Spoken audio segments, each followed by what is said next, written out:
I know you're ready to let go and drift into a peaceful sleep, relaxing with the help of this video. But before you do, don't forget to like and subscribe. It really motivates me to create more videos like this. I'd also love to know, what time are you listening to this? And where in the world are you tuning in from? Tonight's story is The Buried Moon, a special request from one of our amazing listeners. If you have a story you'd like to hear, just drop it in the comments. We'll review it, and if it fits, bring it to life for everyone to enjoy. Now, turn off the lights, get cozy, and let's begin. Story: The Buried Moon. The village of Thornwick clung to the edge of the world like a stubborn weed. Its thatched roofs and crooked chimneys huddled against the endless sprawl of the Black Mire. For generations, the people here had lived simple lives, tilling the stubborn earth, weaving baskets from the brittle reeds that grew along the mire's fringes, and whispering prayers to the moon each night. She was their guardian, their silent sentinel, bathing the land in silver light that kept the shadows at bay. The moon wasn't just a distant orb to them.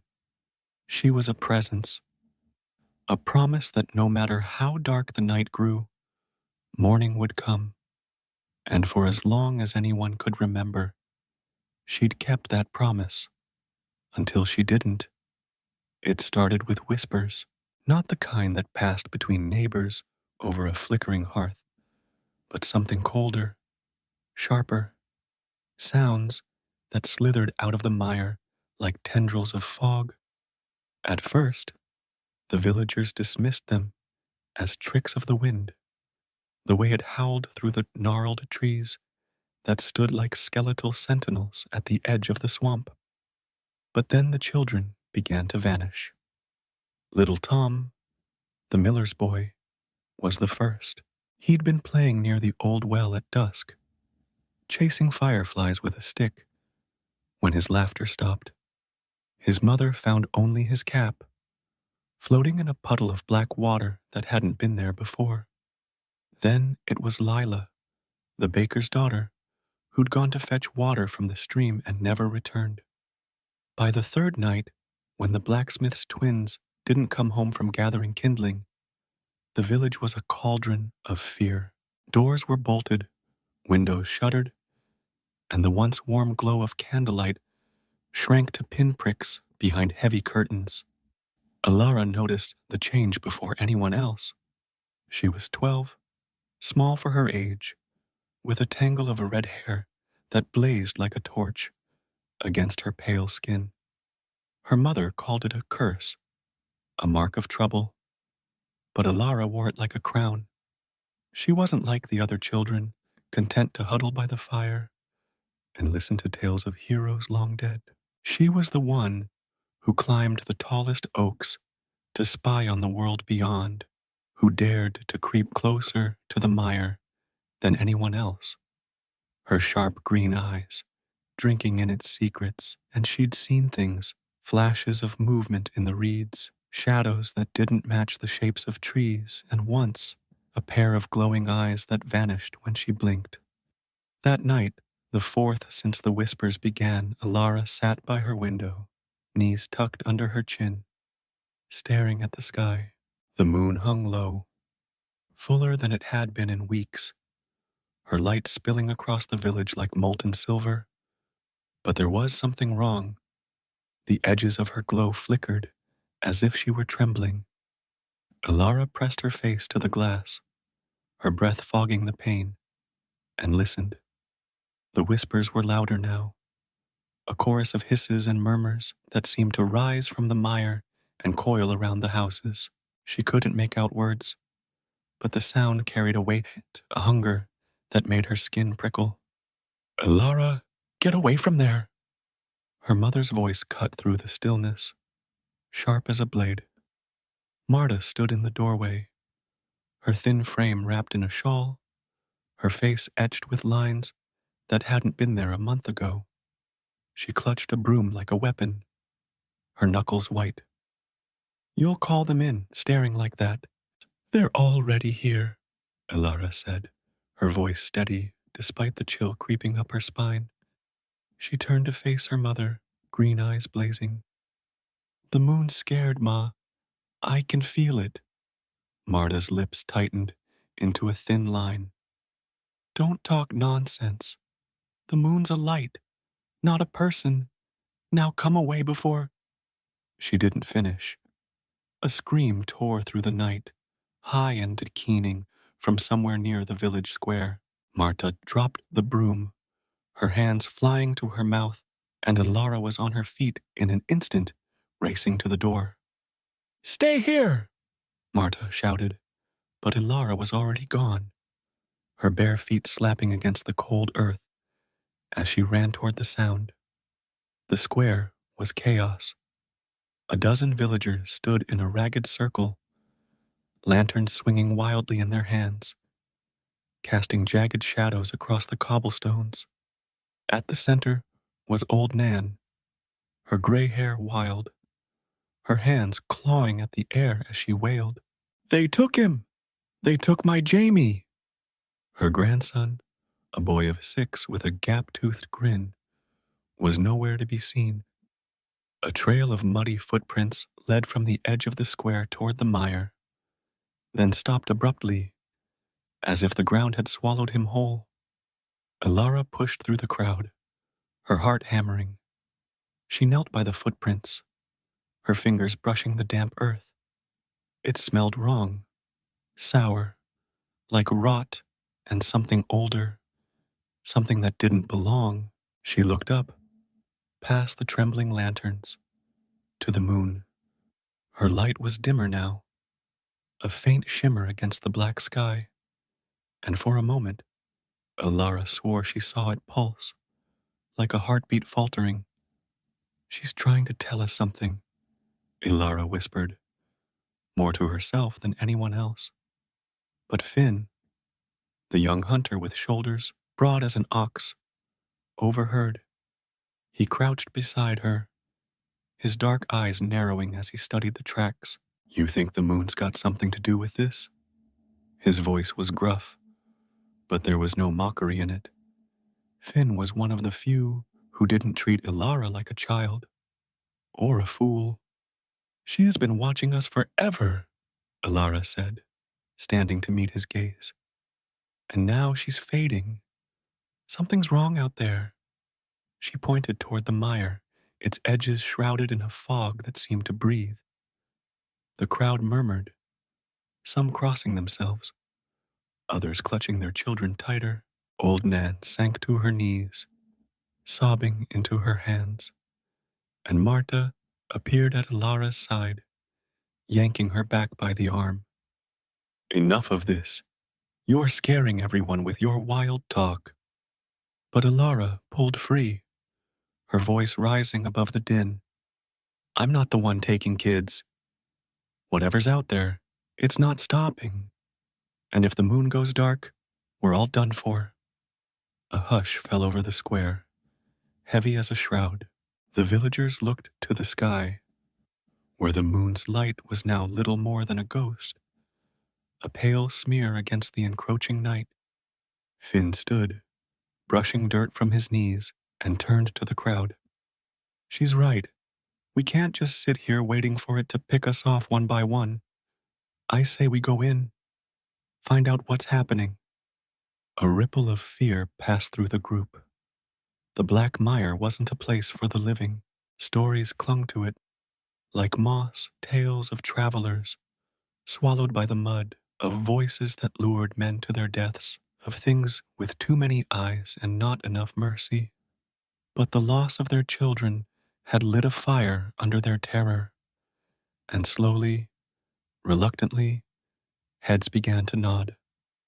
I'll go, said a voice from the back. It was Mara, the old woman who lived at the edge of the village, her hut half sunken into the earth. She stepped forward, her staff tapping the ground, her eyes milky with age, but sharp with something else, something ancient. I know the old ways. If the moon's in trouble, I'll feel it. And me, rumbled Tobin, the blacksmith, his massive hands flexing as if eager to crush whatever lurked in the dark. His twins were gone, and the grief in his voice was a forge-hot thing, ready to burn. Alara felt a surge of hope, fragile but fierce. She looked to her mother, expecting another protest, but Marta's face had softened, her eyes glistening. "You're too brave for your own good," she murmured, brushing a strand of red hair from Alara's forehead. "But if you're going, I'm coming too." "No, Ma," Alara said, gentle but firm. "Someone's got to stay. Keep the village together. I'll be back. I promise." Marta hesitated, then nodded, pulling Alara into a tight embrace. When they parted, the girl turned to the others, Finn, Mara, Tobin, and saw the resolve in their faces. They were a mismatched band, a hunter, a crone, a grieving giant, and a girl with fire in her hair. But they were all Thornwick had.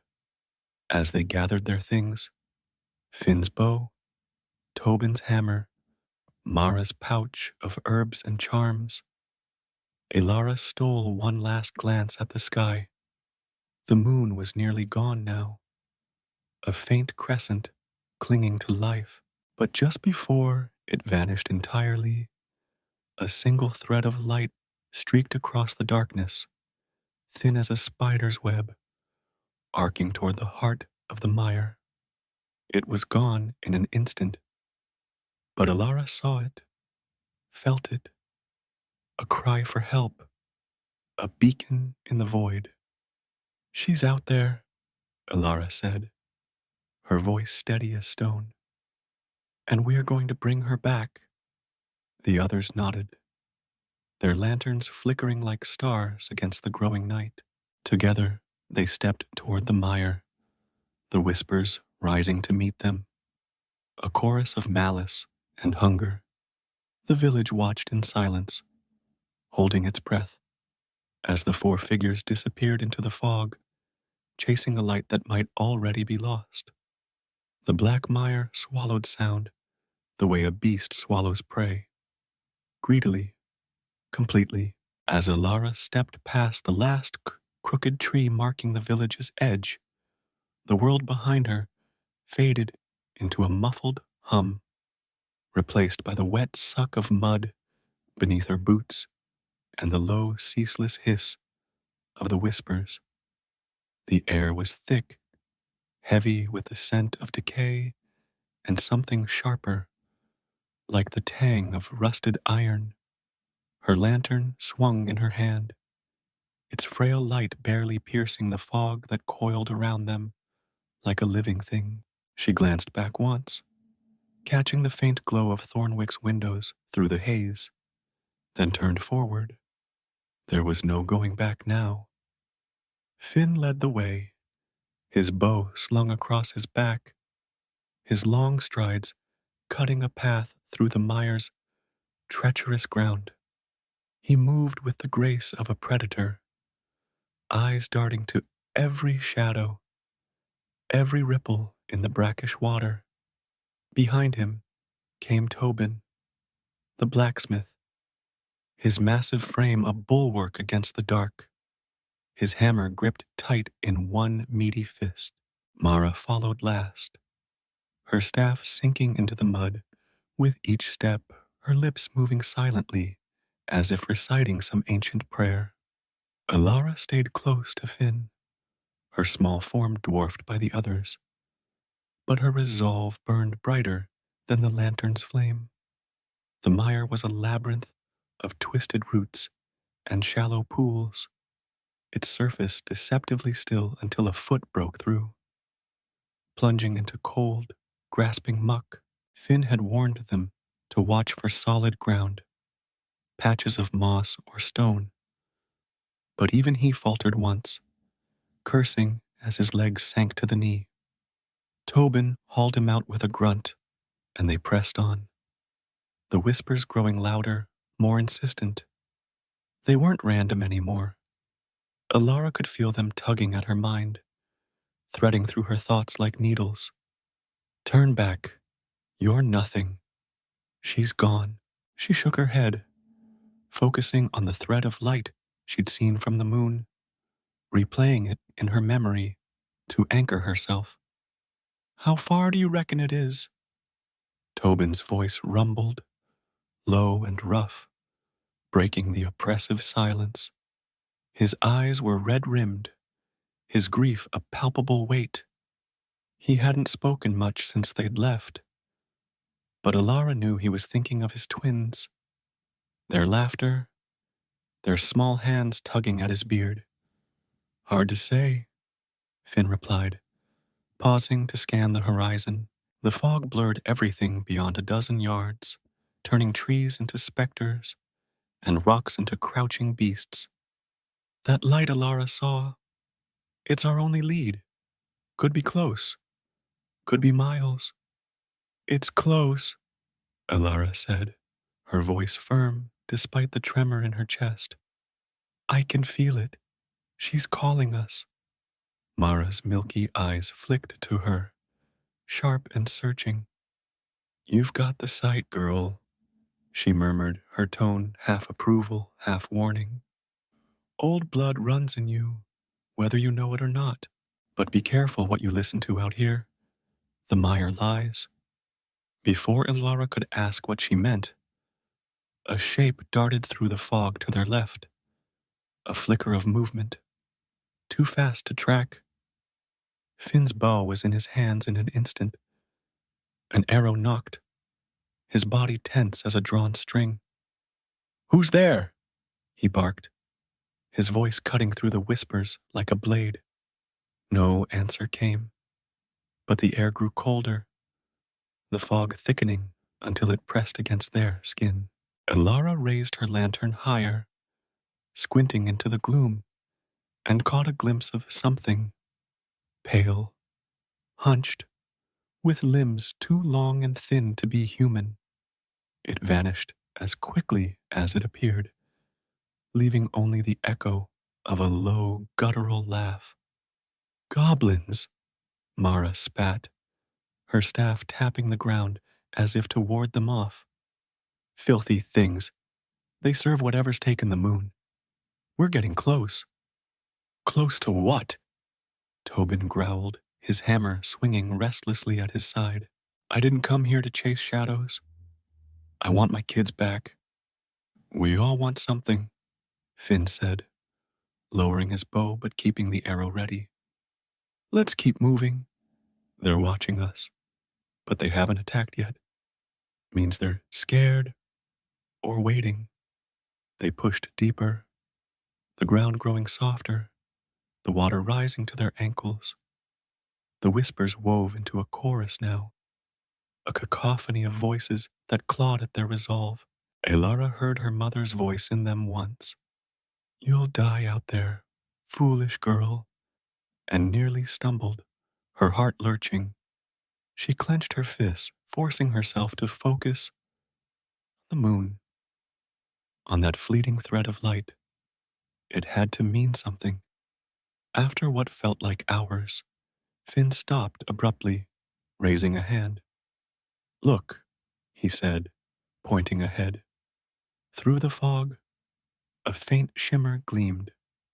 A single feather, no bigger than a child's finger, glowing with a soft, silvery light. It lay atop a patch of moss, untouched by the mud around it. Alara's breath caught as she knelt to pick it up, her fingers trembling. It was warm, pulsing faintly, and she knew instantly it belonged to the moon. She was here, Alara whispered, holding it up for the others to see. This is hers. She dropped it for us. Mara nodded, her expression grim. A sign. She's fighting, even now.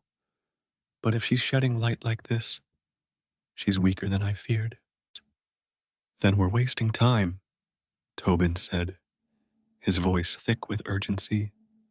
He took a step forward, his boot sinking into a pool that bubbled and hissed.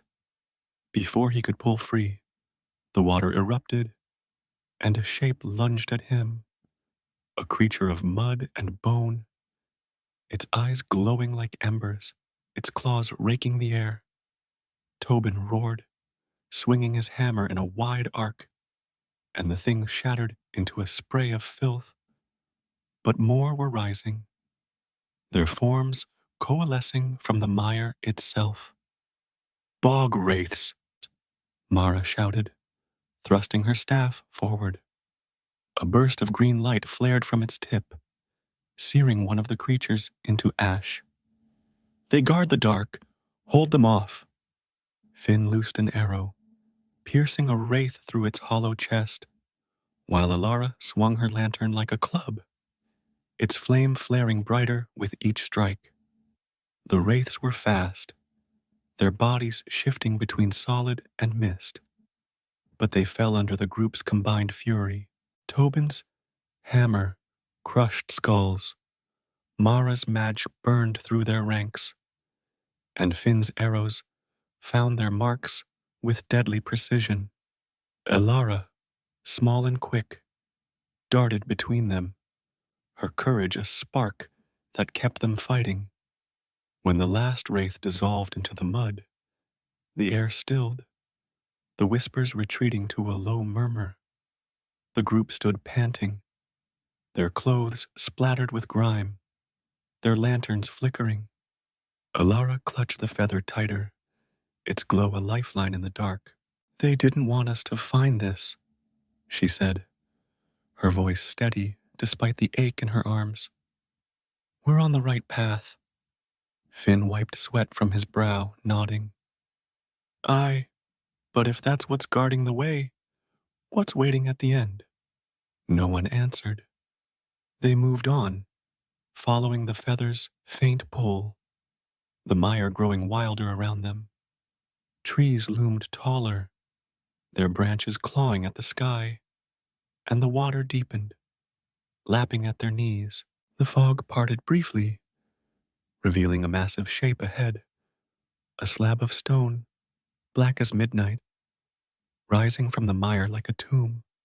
It was enormous, easily twice Tobin's height, its surface slick with moisture and etched with runes that pulsed faintly red. That's it, Mara said, her voice low and reverent. The moon's prison. I can feel her beneath it. Alara stepped closer, the feather in her hand, flaring brighter as she neared the stone.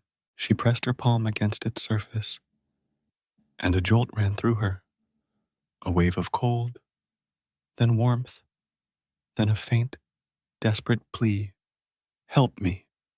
It wasn't a voice, not exactly, but a feeling, deep and raw, that sank into her bones. She's alive, Alara said, turning to the others, her eyes wide. She's under there, and she's still fighting. Tobin dropped his hammer and threw his weight against the stone, muscles straining, veins bulging in his neck. It didn't budge. Finn joined him, then Alara, their hands slipping on the wet surface, but the slab held fast, immovable as a mountain. Mara circled it, muttering under her breath, her staff tracing the runes. It's sealed, she said at last, her voice tight. Old magic, darker than mine. We can't break it like this. Then how? Tobin snapped, slamming a fist against the stone. My kids are out here somewhere, and I'm not leaving without them. We need more, Mara said, her eyes meeting Alara's.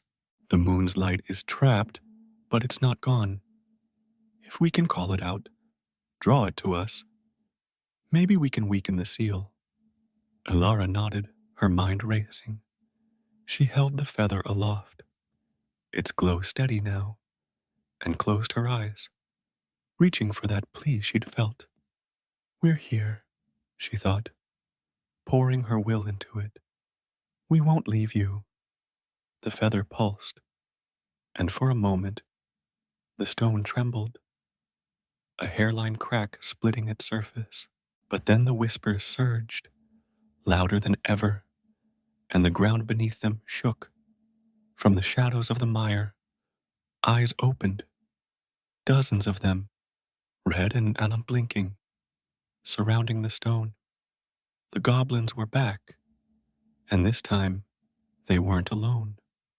A deeper darkness stirred, a presence that made the air itself recoil, and Alara knew they'd woken something far worse than wraiths. Get ready, Finn said, knocking another arrow, his voice grim. Whatever's coming, it's not letting her go without a fight. The lantern flickered, the feather burned bright, and the mire closed in, its heart beating with malice. They'd found the moon, but the battle to free her had only just begun. The air around the black stone thickened, turning brittle as if it might shatter under the weight of the malice seeping from the mire. Alara's breath came in shallow gasps. The glowing feather clutched tight in her fist, its light a fragile shield against the encroaching dark. The red eyes in the fog multiplied, blinking in unison like a swarm of fireflies gone wrong, and the whispers sharpened into a single, guttural chant that clawed at her ears. She's ours. You're too late. Her heart pounded, but she stood her ground, flanked by Finn, Tobin, and Mara, their silhouettes stark against the stone's looming bulk. Finn's arrow was trained on the nearest pair of eyes, his jaw set tight. Goblins don't move like this, he muttered, his voice low and taut. Something's driving them, something big, something old, Mara added, her staff raised, its tip glowing faintly green. Her milky eyes darted across the mire, reading signs the others couldn't see. The moon's light woke it. We've stepped into its lair. Tobin growled, his hammer swinging in a slow arc, ready to strike. Let it come. I'll smash it back to whatever hell it crawled out of.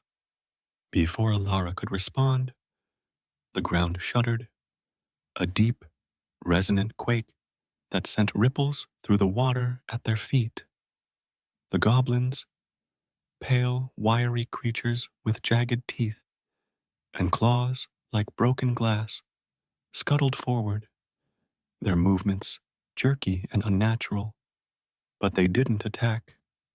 Instead, they parted, forming a jagged corridor through the fog, and from its depths emerged a figure that made the air itself recoil. It was tall, impossibly so, its form a shifting mass of shadow and bone that seemed to drink the light from their lanterns. Its head was a crown of antlers, twisted and black, and its eyes burned red, not with the flickering glow of the goblins, but with a steady, molten fury. Clad in a cloak of writhing mist, it carried a staff of gnarled wood topped with a skull that grinned as if alive. When it spoke, its voice was a landslide, slow and crushing. I am Morgul, it said, each syllable dripping with venom. Lord of the mire, keeper of the dark. The moon is mine now, her light buried beneath my will. You trespass on my domain, and for that, you will join her. Ilara's knees buckled under the weight of its presence, but she forced herself to stand, the feather's warmth anchoring her. She doesn't belong to you, she said, her voice small but defiant. She's ours, Thornwick's, the world's. Let her go.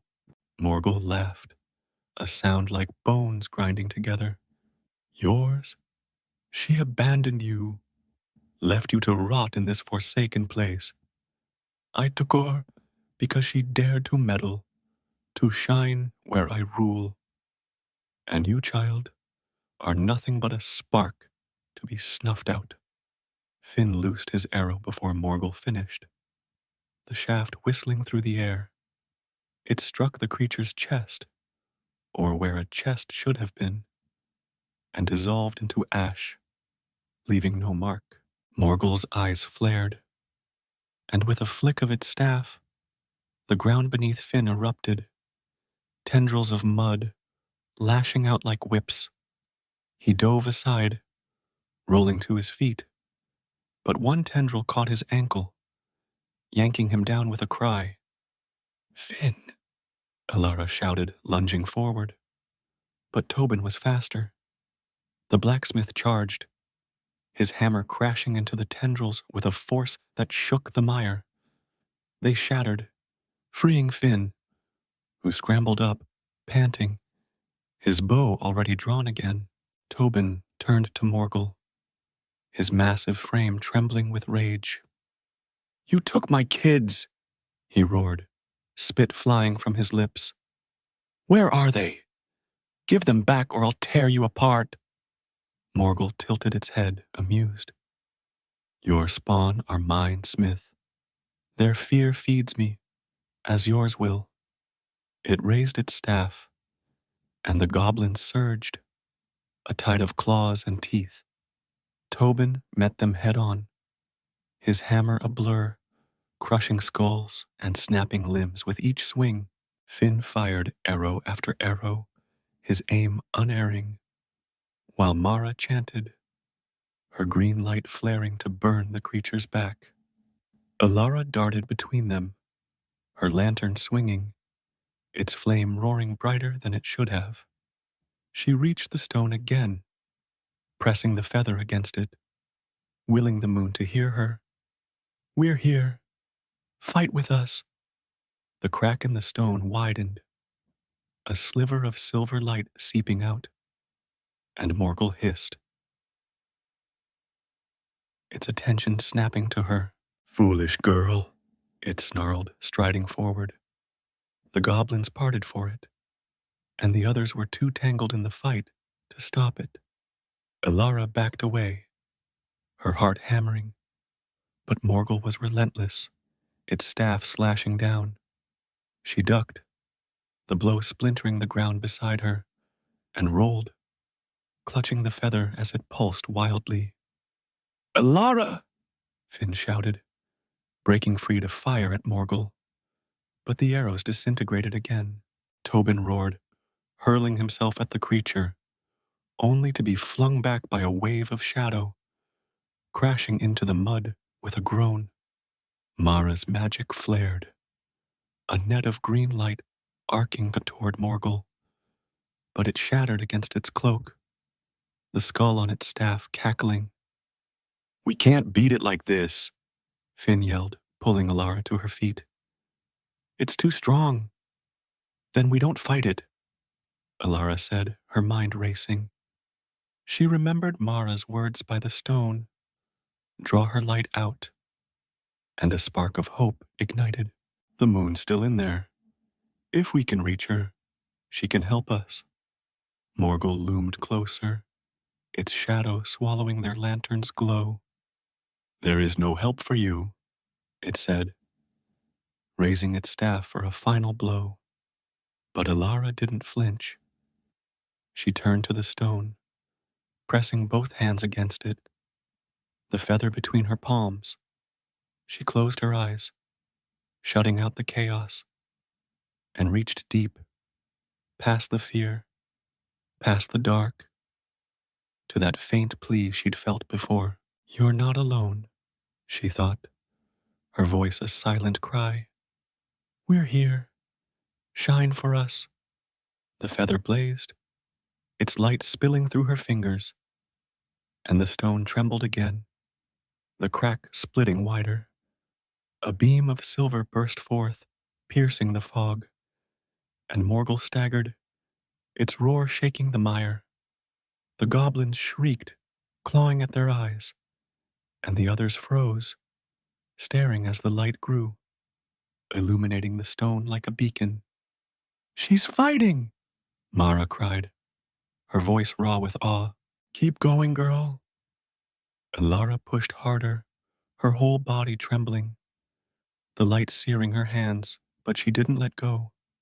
The stone groaned, fissures spider-webbing across its surface, and Morgul lunged, its staff aimed at her heart. Finn tackled her out of the way, the blow grazing his shoulder, and they hit the mud together, the feather slipping from her grasp. It landed near the stone, its glow pulsing in time with the cracks. "No!" Elara scrambled for it, but Morgul was faster, its claws snatching the feather and crushing it. The light snuffed out, and the stone stilled, the cracks halting. Despair clawed at Elara's chest, but then she heard it, a faint hum, rising from the village behind them. It was soft at first, then stronger, a melody she knew by heart, the old song of the moon, sung by Thornwick's people every full night. "They're singing," Finn said, clutching his bleeding shoulder, his eyes wide. "Your mother, she must have rallied them." Elara's breath caught. She remembered Mara's warning about the Myers' lies, and her own words to Tobin, "We need more." The village's voice was their strength, their light. She stood, facing Morgul, and shouted, "You hear that? That's Thornwick. That's the moon's people. You can't stop us." The song grew louder, carried on the wind, and the stone shuddered again, silver light flaring from its depths. Morgul roared, slamming its staff into the ground, and the mire erupted, goblins and wraiths rising in a frenzy. But Elara didn't back down. She ran to the stone, Finn and Tobin shielding her, Mara's magic blazing behind them.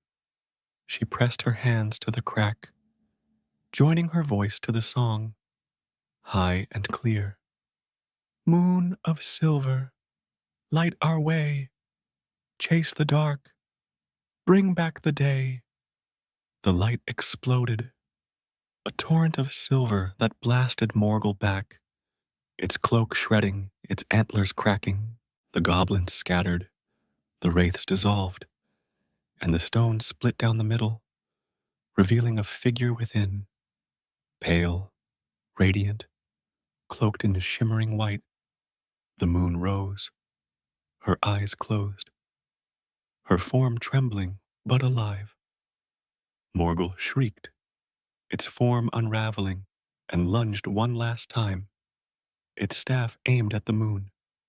Tobin threw himself in its path, his hammer meeting the blow, and the impact shattered the staff, the skull bursting into dust. Morgul collapsed, its body crumbling into the mire, its red eyes fading to nothing. The song faltered, then stopped, the silence deafening. Elara sank to her knees, exhausted, as the moon's light bathed them, soft and warm. They'd done it. They'd faced the darkness, and won. The silence that followed Morgul's fall was a living thing, heavy and vast, pressing down on the mire like a hand smothering a flame. The fog hung in tatters, shredded by the moon's silver light, and the air tasted clean for the first time since they'd entered, sharp with the promise of dawn. Free of the mire's sour rot, Elara knelt in the mud, her hands still tingling from the stone's heat, her chest heaving as she stared at the figure before them. The moon stood tall, her white cloak rippling like water, her face serene yet fragile, as if carved from porcelain too thin to hold. Her eyes remained closed, but her presence filled the space, a quiet strength that pushed back the dark. Finn slumped beside Elara, his shoulder oozing blood where Morgul's staff had grazed him, his bow resting across his knees. He wiped sweat from his brow, his dark eyes fixed on the moon, a mix of awe and exhaustion in his gaze. Tobin stood a few paces away, his hammer planted in the mud, his massive frame trembling, not from fear, but from the weight of what they'd done. Mara leaned on her staff, her green light extinguished, her breath coming in shallow rasps. The stone lay in pieces around them, its runes dark and lifeless, the prison broken. She's free, Elara whispered, her voice barely audible, as if speaking too loudly might shatter the moment. She pushed herself to her feet, mud clinging to her legs, and took a tentative step forward. The moon's light pulsed gently, a rhythm like a heartbeat, and Elara felt it echo in her own chest. We did it. The moon's eyes fluttered open, twin pools of silver that seemed to hold the night sky itself. She looked at them, Elara, Finn, Tobin, Mara, and a faint smile curved her lips, soft as a crescent. When she spoke, her voice was a melody, layered with gratitude and weariness. You came for me, she said, each word a note that lingered in the air. I felt your courage, your song. It gave me strength to endure. Tobin's head snapped up, his grief breaking through his silence. My kids, he said, his voice raw and urgent. The thing, Morgul, it said it had them. Where are they? Are they? He couldn't finish, his hands clenching into fists. The moon's gaze softened, and she raised a hand, her fingers trailing light like threads of silk. They are not lost, she said. The dark took them to weaken me, to feed its hunger, but it could not claim them fully. Look to the roots. She gestured toward a gnarled tree a dozen yards away, its branches twisted into a cage-like hollow. Tobin dropped his hammer and ran, his boots splashing through the water, his breath ragged. Elara followed, Finn and Mara close behind, their lantern swaying. When they reached the tree, Tobin tore at the branches with his bare hands, snapping them like twigs, until a small opening revealed two huddled forms, his twins pale and shivering, but alive. Their eyes blinked open, wide with fear, then recognition, and they threw themselves into his arms, their cries muffled against his chest. Duh! The girl sobbed, her small hands clutching his shirt, while her brother clung silently, his face buried in Tobin's shoulder. The blacksmith sank to his knees, cradling them, tears cutting tracks through the grime on his face. You're safe, he murmured over and over, a mantra against the nightmare they'd escaped. Elara watched, her throat tight, a warmth spreading through her despite the cold. She turned back to the moon, who hovered above the shattered stone, her light growing steadier. What about the others? She asked. Tom, Lila, Jamie, all the kids Morgul took. The moon inclined her head, her cloak shimmering as she moved. They are scattered, hidden in the mire's depths, but alive. My light will guide them home now that the dark is broken. Your village's song, it reached them too. They'll find their way. As if on cue, faint rustles sounded through the fog, soft footsteps, the snap of reeds. Shapes emerged, small and stumbling. Tom, dragging a stick behind him. Lila, her dress torn, but her chin high. Jamie, clutching a handful of mud as if it were a treasure. One by one, the lost children of Thornwick appeared, drawn by the moon's glow, their faces streaked with dirt and wonder. Alara ran to them, helping them stand, her laughter mingling with their shaky voices. Finn grinned, slinging his geek over his shoulder despite the pain in his arm. "Looks like we're hurting more than we bargained for," he said, ruffling Jamie's hair as the boy staggered past. Mara approached the moon, her staff tapping the ground, her expression a mix of reverence and curiosity. "You're weaker than you should be," she said, her tone blunt but not unkind. "That thing, Morgul? It drained you. How long were you trapped?" "Too long," the moon replied, her voice tinged with sorrow. "It rose from the mire's heart, an ancient spite that hated my light. It bound me with its runes, fed on my strength to grow. Without you, I would have faded entirely." "Then rest," Mara said, nodding toward the sky. "We'll manage the dark for a night or two." The moon's smile widened, and she turned to Alara, her silver eyes piercing. "You, child of fire," she said, her hand brushing the air above Alara's head. "Your heart called loudest. You carried my feather, my hope. I owe you more than I can repay." Alara flushed, her red hair glowing in the moon's light. "We all did it," she said, glancing at her companions. "Finn, Tobin, Mara, they fought too. And the village, they sang for you." The moon nodded, her gaze sweeping over them. "A debt to all of Thornwick, then." She raised her arms, and her light flared, washing over the mire in a wave of silver. The water receded, the mud hardened into solid ground, and the twisted trees straightened, their branches softening into green.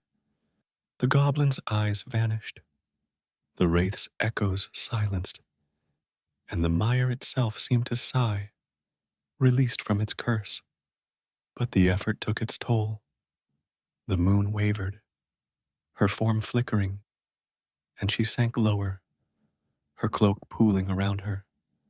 Alara stepped forward, alarmed. "Are you okay?" "I will be," the moon said, her voice fainter now. "This place is cleansed, but I must return to the sky to heal. Before I go, take this." She pressed her hand to her chest, and a small orb of light formed, no bigger than a pebble, pulsing with a gentle glow. She placed it in Alara's palm, its warmth sinking into her skin. "A piece of me, to light your way when I cannot." Alara closed her fingers around it, her eyes stinging. "Thank you," she whispered. The moon rose then, her form stretching toward the heavens, her light spreading until it bathed the world beyond the mire. The fog parted fully, revealing the distant glow of Thornwick, and the stars blinked back into view, sharper than ever. With a final shimmer, she was gone, her presence a silver arc across the sky, whole and radiant once more. The group stood in silence, the children clinging to them, the orb in Alara's hand a steady pulse. Finn clapped Tobin on the shoulder, wincing as the motion jarred his wound. "You're a wall, old man," he said. "Thought you were done when you took that hit." Tobin grunted, his twin still in his arms. "Not while they need me." He looked at Alara, his gruff voice softening. "You're a brave one, lass. I owe you." "We all do," Mara said, her staff tapping as she turned toward the village. "But let's not linger. The mire's tame now, but I'd rather sleep with a roof over my head." They began the trek back, the children trailing behind, their small voices rising in chatter. Alara walked beside Finn, the orb glowing faintly in her pocket. her mind replaying the moon's words. She'd felt the weight of the fight, the fear, but also the strength of her friends, her village, herself. The mire stretched behind them, no longer a threat, its shadows banished by the light they'd reclaimed. As they neared Thornwick, the village erupted in sound. Shouts, cheers, the clatter of doors flung open. Marta ran to meet them, her shawl slipping as she pulled Alara into a fierce hug, tears streaming down her face. "You're alive," she sobbed. "You brought them back." "We brought her back," Alara said, nodding to the sky. The moon shone down, full and bright, and the village gathered, their faces alight with relief and wonder. But as the celebration began, Ilara noticed Tobin standing apart, his twins asleep in his arms, his eyes distant. She approached, the orb warm against her side. "You okay?" she asked. He took a deep breath, his voice breaking. "I fought for them, but I couldn't fight anymore. That last blow, I'm spent, Les." Before she could respond, he swayed, his knees buckling, and Finn caught him, easing him to the ground. The twins stirred, crying out, and the village hushed, realization dawning. Tobin's chest stilled, his hammer beside him, his face peaceful at last. He'd given everything to save them, and he had. Alara knelt by him, her hand on his, the orb's light flickering. The moon's gift couldn't save him, but it would honor him. And as the village mourned, the light above burned brighter, a promise kept. The dawn broke over Thornwick with a gentleness that felt borrowed from another world. The sky blushed, pink and gold, the first true sunrise since the whispers had begun, and the village stirred beneath it, alive with a quiet, fragile hope. The moon hung low on the horizon, her silver light fading into the day, but her presence lingered, a soft glow that seemed to seep into the earth itself. The black mire, once a gaping wound of shadow, lay still beyond the trees, its waters glinting like glass, its menace washed away by the night's triumph. Elara stood at the edge of the village square, the orb of light cradled in her hands, its pulse a steady comfort against her skin. Her red hair caught the morning breeze, a flame against the muted greens and browns of Thornwick, and her green eyes traced the faces around her. The children were back, Tom chasing a stray chicken, Lila braiding flowers into her hair, Jamie clinging to old Nan's skirts, all of them marked by the mire, but unbroken.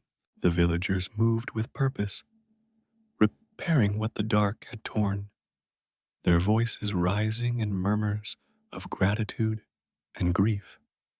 Tobin's body lay on a simple bier in the square's center, his hammer resting across his chest, his twins curled beside him under a blanket. The blacksmith's face was calm, the lines of pain smoothed away, and though his stillness ached in Alara's chest, there was peace in it too. He'd fought until his last breath, a wall of strength for them all, and now he rested, his children safe because of him. The village had gathered through the night, laying stones and wildflowers around him, a silent vow to remember. Marta approached, her shawl pulled tight, her eyes red but steady. She placed a hand on Alara's shoulder, her touch warm and grounding. "You did more than I ever dreamed," she said, her voice thick with pride. "I thought I'd lose you out there, but you brought back the light. For all of us." Alara leaned into her mother, the orb glowing faintly between them. I wasn't alone, she said. Finn, Mara, Tobin, they carried it too. And you, the song. That's what broke the stone. Marta smiled, a rare softness breaking through her stern edges. Maybe, but it was your fire that started it, Alara. Don't ever let it dim.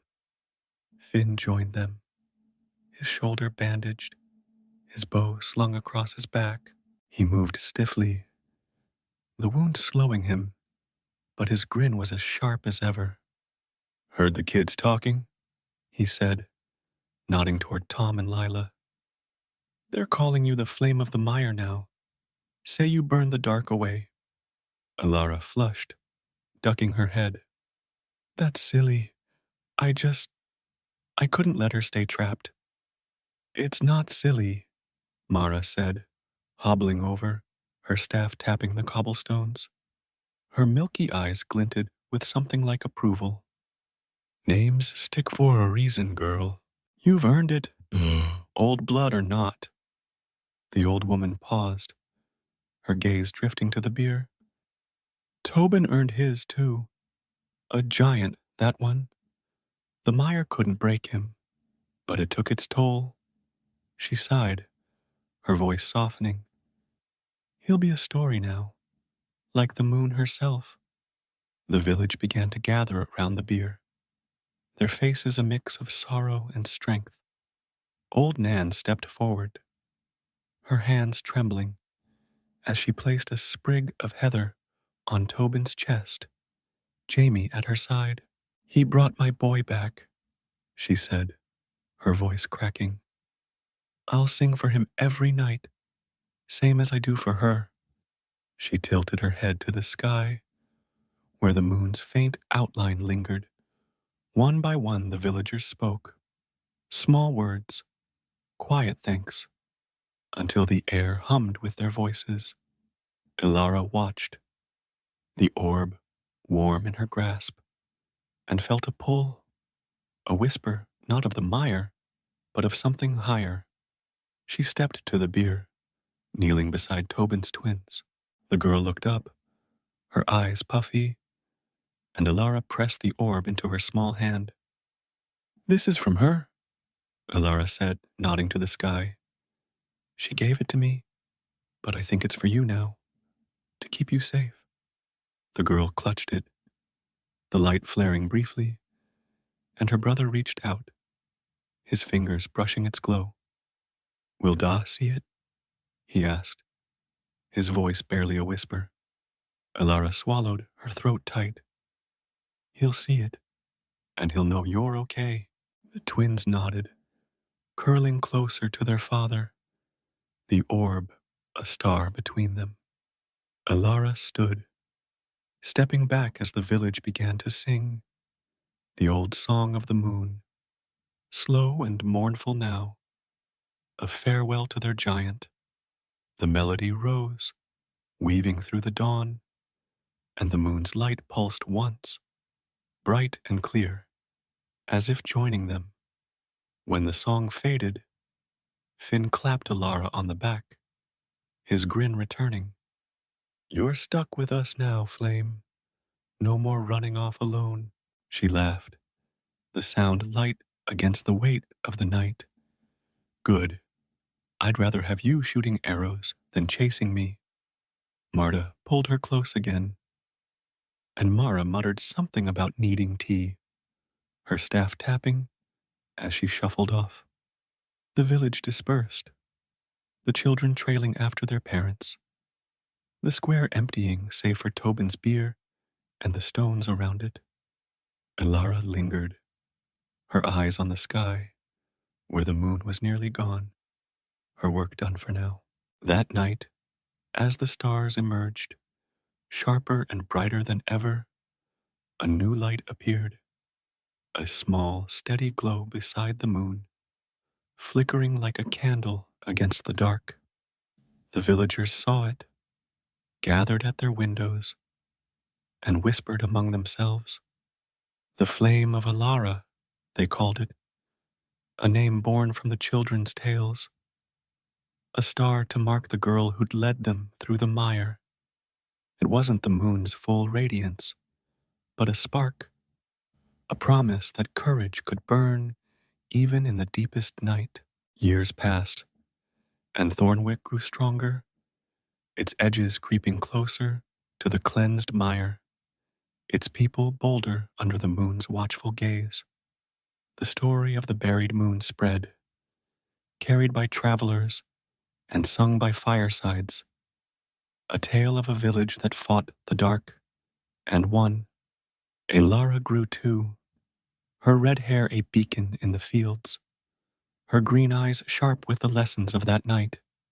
She never forgot the feather, the stone, the song, or Tobin's quiet strength etched into the village's heart. The villagers built a monument where the mire's edge once stood, a circle of stones, Tobin's hammer at its center, surrounded by carvings of the moon and her star. Each full night, they gathered there, singing the old song, their voices rising to the sky.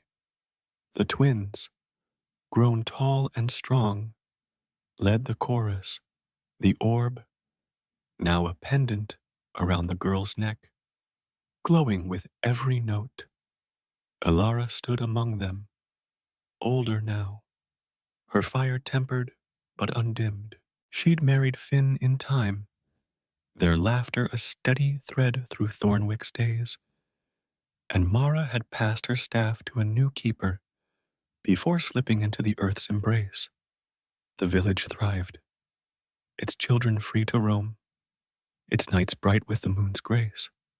One evening, as the song ended and the stars blazed, Alara looked up, her hand resting on the pendant Finn had made for her, a small silver flame, a echo of the orb. The moon shone full, her light a mirror to the star beside her, and Alara smiled, feeling the pull of that night long ago. "Thank you," she whispered to the moon, to Tobin, to the village that had held her up. The flame of Alara burned on, a light born of courage, a legacy woven into the sky, and Thornwick slept soundly, knowing that when the dark returned, as it always would, their song, their fire, would be enough.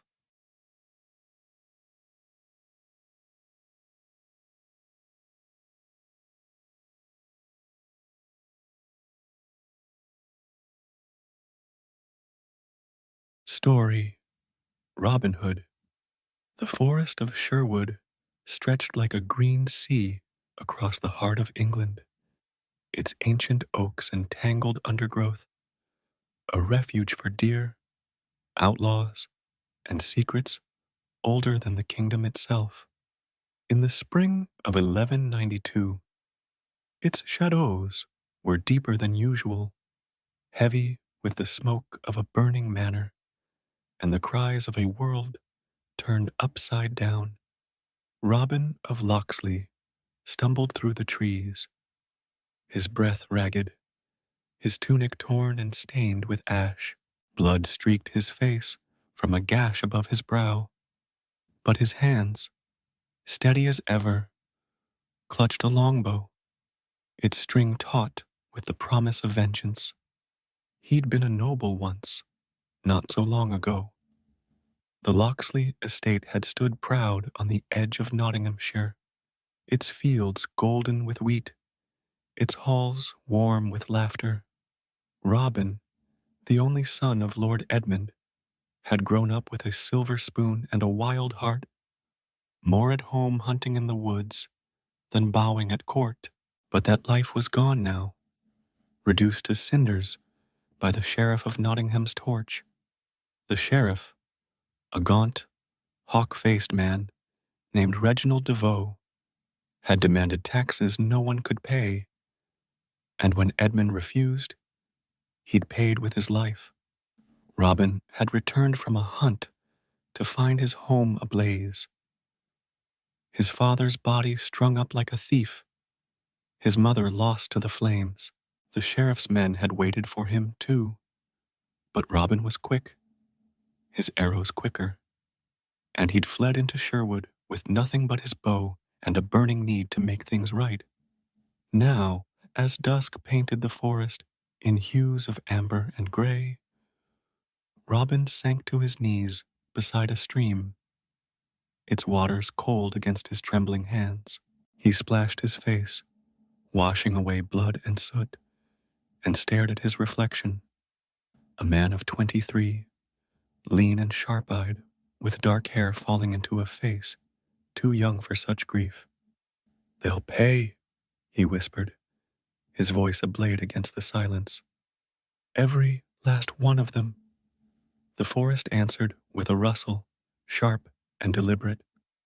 Robin sprang up, knocking an arrow in one fluid motion, his senses honed by years of tracking game. "Show yourself," he called, his tone steady despite the ache in his bones. A figure emerged from the trees, a giant of a man, easily 7 feet tall, with shoulders broad as an ox and a beard like a bramble thicket. He carried a quarterstaff, its wood worn smooth, and his eyes twinkled with a mix of mischief and challenge. "Easy, lad," he rumbled, his voice deep as thunder. "You're on my bridge." Robin glanced down, realizing he'd stopped at a narrow wooden span, crossing the stream. It creaked under the giant's weight as he stepped closer, twirling his staff with surprising grace. "Your bridge?" Robin said, lowering his bow, but keeping the arrow ready. "Last I checked, Sherwood belonged to no one." "Belongs to those who claim it," the man replied, planting his staff with a thud. "Name's John Little. Folk call me Little John, though. Makes 'em laugh. And you're trespassing." Robin's lips twitched, a ghost of a smile breaking through his grim mask. "Robin of Locksley, or just Robin, now that I've got nothing left to my name. I'm not here to take your bridge, John. I'm running from men who'd see me hang." Little John tilted his head, studying him. "Locksley, eh? Heard about that fire. Sheriff's work, I reckon. He's got a taste for blood and gold, that one." He paused, then grinned, showing a gap where a tooth should have been. "Tell you what, beat me in a fair fight and you can pass. Lose, and I'll toss you in the stream." Robin raised an eyebrow, the challenge sparking something alive in him. "With a bow?" "With fists," John said, tossing his staff aside. "No weapons, just us and the wood." It was a mad proposition, but Robin needed the distraction, the release. He set his bow down, flexing his hands. "You're on." The fight was brutal and swift. John swung like a battering ram, his fists heavy but slow, while Robin danced around him, landing quick, stinging jabs. They traded blows across the bridge, wood groaning beneath them, until John caught Robin with a glancing hit that sent him staggering. Robin ducked the next swing, hooked John's leg, and yanked, toppling the giant into the stream with a splat that echoed through the trees. Robin landed hard beside him, both of them soaked and laughing, the tension bleeding away. "Fair's fair," John said, hauling himself up and offering a hand. "You're a scrappy one, Robin. What's a man like you running for?" Robin took the hand, pulling himself to his feet. "Not running anymore," he said, his voice hardening. "Fighting. The sheriff's bleeding the land dry. Taxes, hangings, burning homes. I won't let it stand." John's grin faded. replaced by a nod of understanding. Got no love for that snake myself. Been hiding out here since he took my forge for a debt I didn't owe. You planning to take him on alone? Not if I can help it, Robin said, picking up his bow. I need men, good ones, men who'll stand for what's right.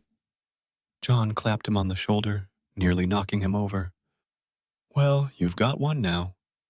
Little John's with you, Robin of Locksley. Let's see what trouble we can stir.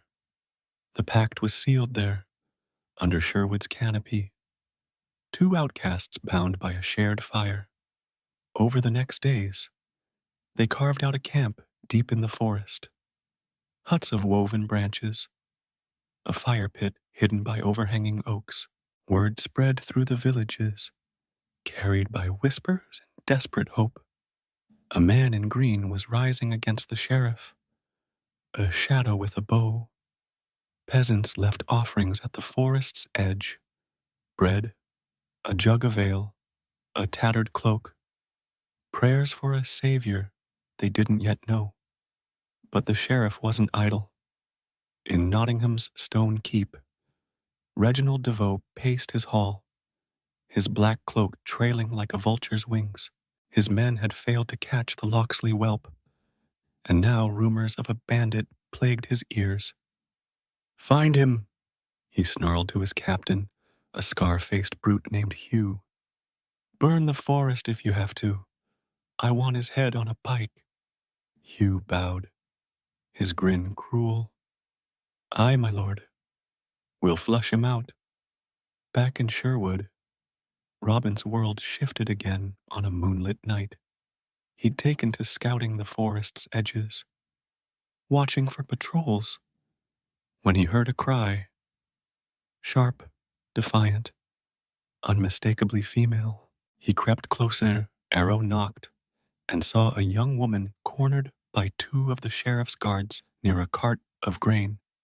Her dark hair spilled from a hood, her blue eyes blazing as she swung a stick at them, holding her ground. Thieves, she spat, her voice clear and fierce. This grain's for the village, not your master's coffers. One guard laughed, grabbing her arm, but Robin's arrow was faster. It thudded into the man's shoulder, dropping him with a howl, and the second turned, fumbling for his sword, only to catch Robin's fist in his jaw. He crumpled, and Robin stepped into the moonlight, lowering his hood. The woman stared, her stick still raised, her breath quick. She was beautiful, sharp cheekbones, a smudge of dirt on her chin, but it was her fire that held him. Who are you? She demanded. Someone who doesn't like bullies, Robin said, offering a half smile. You're safe now. Get that grain where it's needed. She hesitated, then lowered her stick, her gaze lingering. I'm Marion, she said, her tone softening but not yielding. And I don't need saving. But thank you. Robin nodded, stepping back as she hitched the cart's mule and started away. Their eyes met once more, a spark passing between them. Curiosity, recognition, something unspoken. She disappeared into the night, leaving him with her name and the echo of her courage. Back at camp, Robin found John by the fire, sharpening a dagger. Trouble? The giant asked, eyeing Robin's grin. Something like that, Robin replied, slinging his bow over his shoulder. He looked out at Sherwood, its shadows alive with possibility, and felt the weight of his oath settle deeper. The sheriff's men would come, he knew. Hugh's boots were already marching, but he wasn't alone anymore. Little John, the forest, and now a woman named Marion. They were the first threads of a rebellion. I'll take them all, he said, his voice low but firm, and give it back to the people. That's my word, John. Under these trees, I swear it. John raised his mug of ale, his grin wide. To Robin of Sherwood, then, may the sheriff choke on it. The fire crackled, the night deepened, and in Nottingham, the sheriff's hounds bayed, scenting a hunt they couldn't yet win. The legend was born. The sun hung low over Sherwood, its rays filtering through the dense canopy to dapple the forest floor in gold and shadow. Robin crouched atop a ridge, his green cloak blending with the moss, his sharp eyes tracking a ribbon of dust winding through the trees below. A caravan, 6 wagons heavy with sacks, guarded by a dozen of the sheriff's men, rumbled along the narrow road, their armor glinting like beetle shells. The lead wagon bore a chest bound in iron, its weight bowing the axles. Gold, Robin knew. Taxes wrung from villages already on the edge of starvation. His fingers tightened around his bow, a slow grin spreading across his face. Ready, John? He whispered, glancing at the giant beside him. Little John lay flat, his quarterstaff propped against a root, his bulk somehow silent in the undergrowth. His beard twitched with a smirk. Born ready, he rumbled. Just don't shoot me by mistake, eh?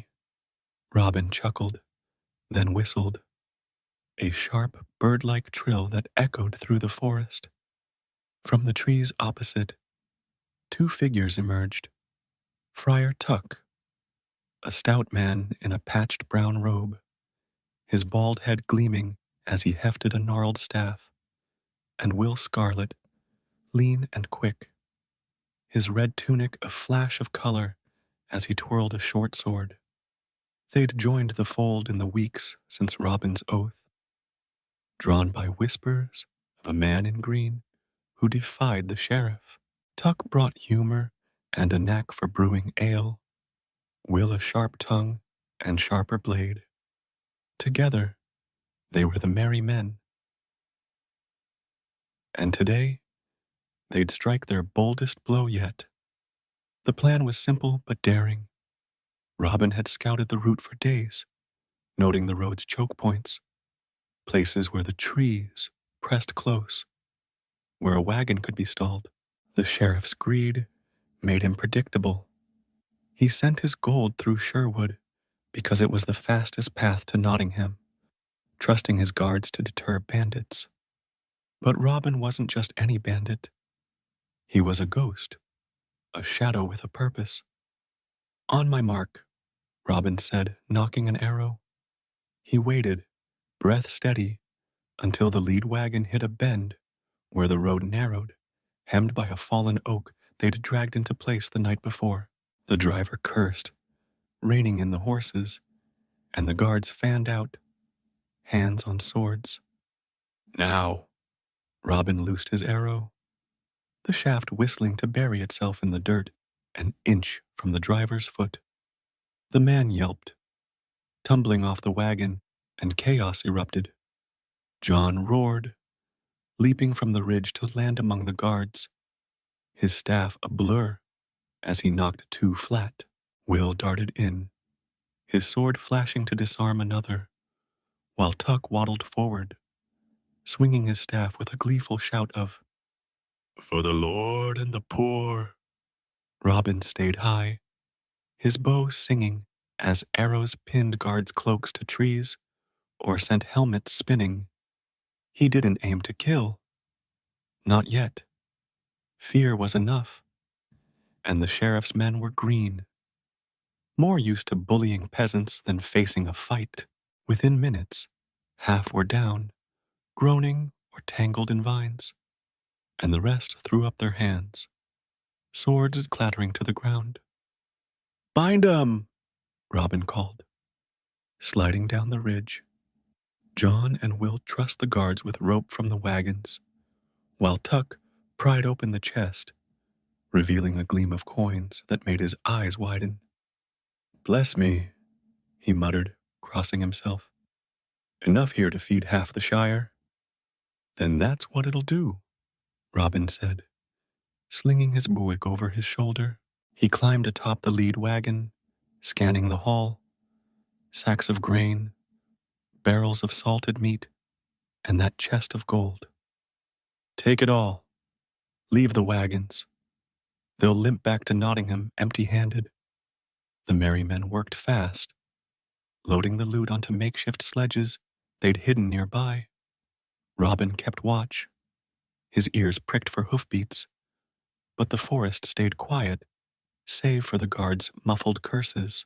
He was about to signal the retreat when a sharp pain lanced his shoulder, an arrow grazing him as it thudded into the wagon's side.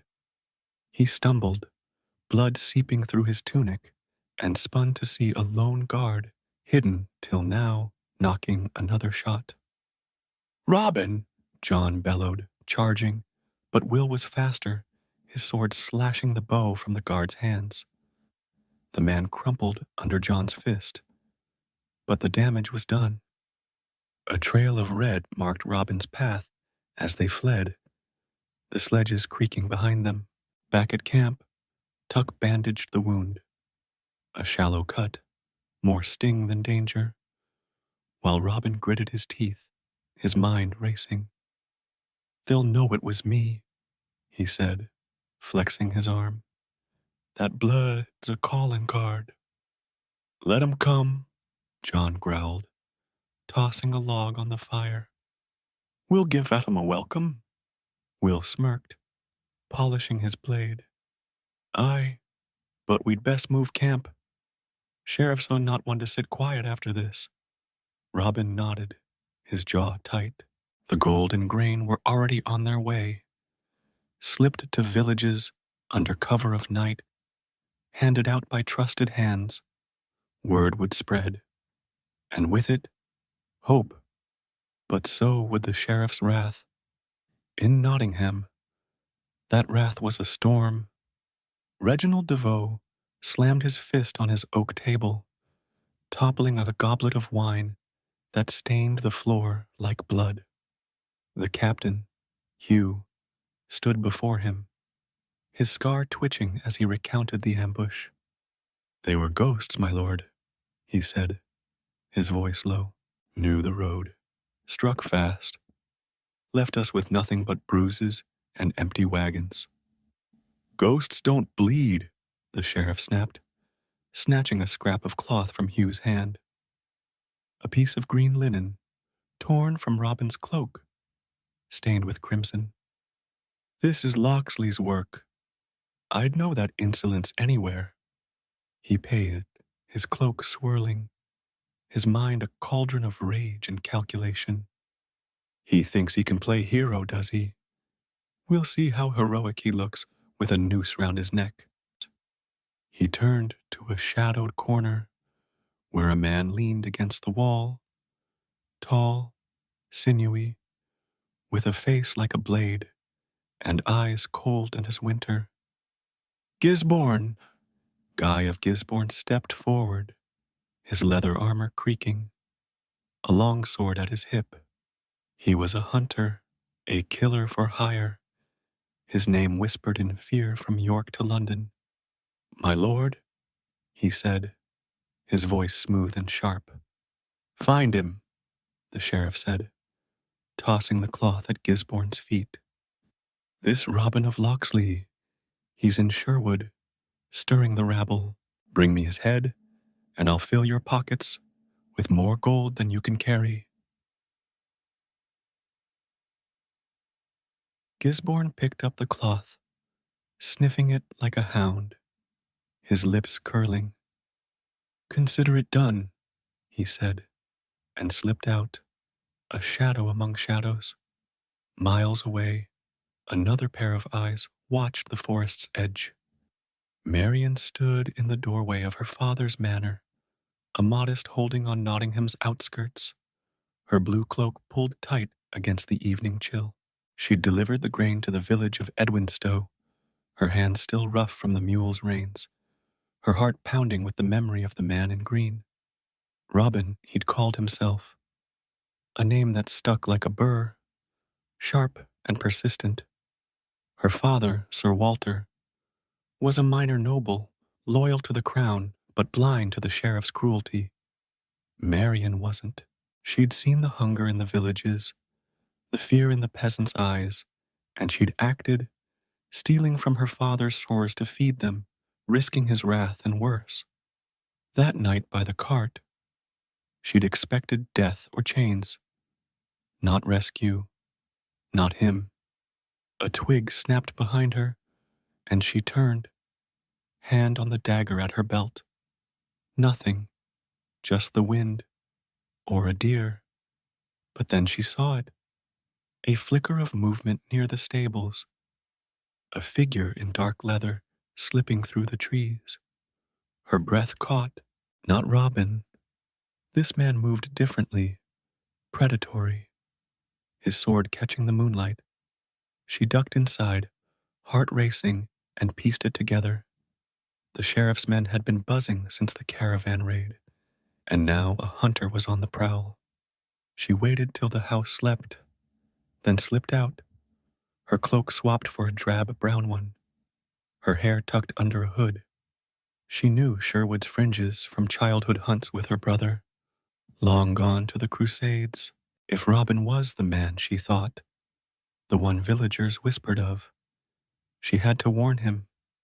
The sheriff wouldn't stop at guards. He'd send death itself.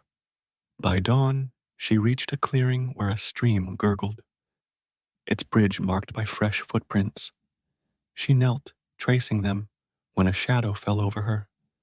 She spun, dagger out, only to freeze as Robin stepped from the trees, his bow raised but not drawn. "Marian?" he said, lowering it, his brow furrowing. "What are you doing here?" She stood, sheathing her blade, her voice steady despite the flush in her cheeks. "Saving you this time. The sheriff's hired a man, Gisborne.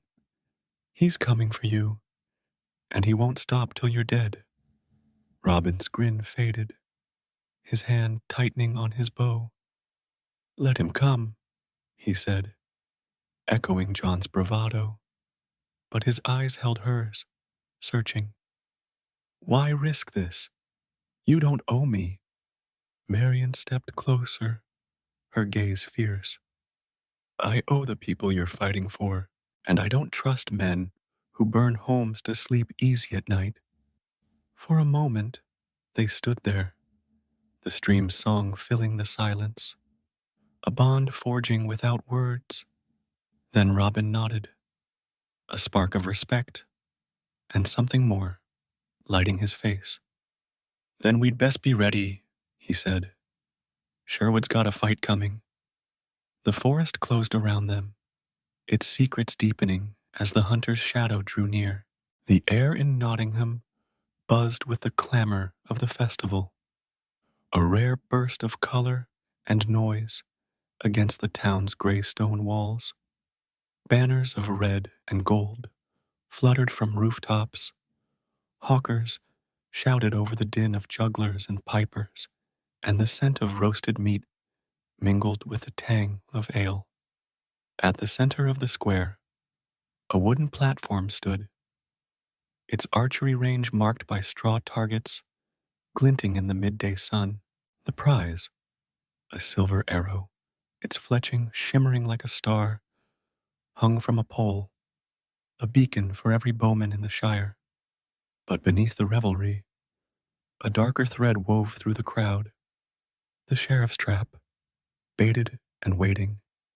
Robin watched from the edge of the forest, his hood pulled low, his green cloak swapped for a drab brown one patched with mud. He'd heard of the contest days ago, whispered by a peddler who'd passed their camp.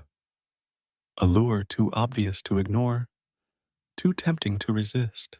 The silver arrow was worth a fortune, enough to buy grain for a dozen villages through the lean winter ahead.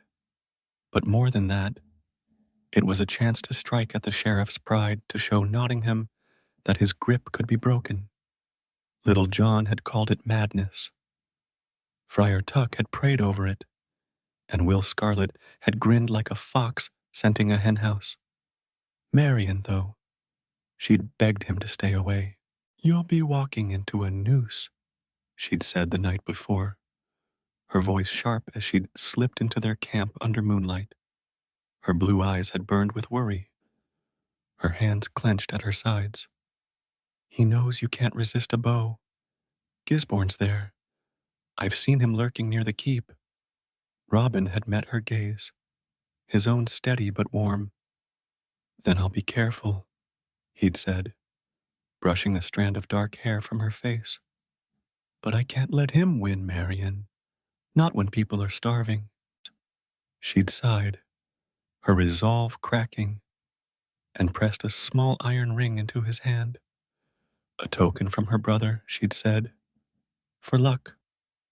"Come back alive," she'd whispered, then vanished into the trees, leaving him with her scent and a promise he meant to keep. Now, as the festival swelled, Robin adjusted the hood, his bow hidden beneath the cloak. Strung but unstrung in his mind's eye, he'd slipped into town with the crowd, just another face among the peasants and tradesmen, his merry men scattered nearby. John as a woodcutter hauling logs, Will as a minstrel strumming a lute, Tuck as a beggar but muttering blessings. The plan was simple: win the contest, take the arrow, and vanish before the trap snapped shut. Simple, but not easy. The square was packed when Robin joined the line of archers, a motley crew of farmers, huntsmen, and swaggering youths. The sheriff sat on a dais above, his black cloak stark against the bright banners, his hawkish face twisted in a smirk. Beside him stood Guy of Gisborne, his leather armor gleaming, his cold eyes scanning the crowd like a hawk on the hunt. Robin kept his head down, his breath slow, as the contest began. One by one, the archers shot, some wild, some close, none perfect. The targets, set at 50 paces, were small, their centers painted red, and the crowd cheered or groaned with each miss. Robin waited his turn, his hand steady despite the pulse in his throat. When his name was called, Robert of Barnesdale, a lie he'd fed the herald, he stepped forward, unstringing his bow in a fluid motion that drew murmurs. It wasn't his yew longbow, left at camp to avoid recognition, but a simpler ash one he'd borrowed from Tuck. Good enough, he thought, nocking an arrow. His first shot struck the target's edge, a deliberate miss to blend in. The second kissed the red, earning a ripple of applause. The third, the final shot, had to be perfect. He drew, the world narrowing to the target's heart, and I loosed. The arrow flew true, splitting the red dead center, and the crowd erupted, drowning out the herald's call of victory. Robin bowed a peasant's awkward dip and moved to claim the silver arrow, his hood shadowing his grin. The sheriff clapped slowly, his smirk widening, and Gisborne leaned close, whispering something that made the sheriff nod. Robin's gut tightened. He'd been too good, too precise. He took the arrow, its weight cold in his hand, and turned to melt into the throng. But the trap sprang. "Seize him!" the sheriff barked, his voice cutting through the noise. Guards surged from the crowd's edges, swords drawn, their armor clanking as they closed in. Robin bolted, shoving through startled onlookers, the silver arrow tucked under his cloak. He heard John's roar, a signal, and the square exploded into chaos.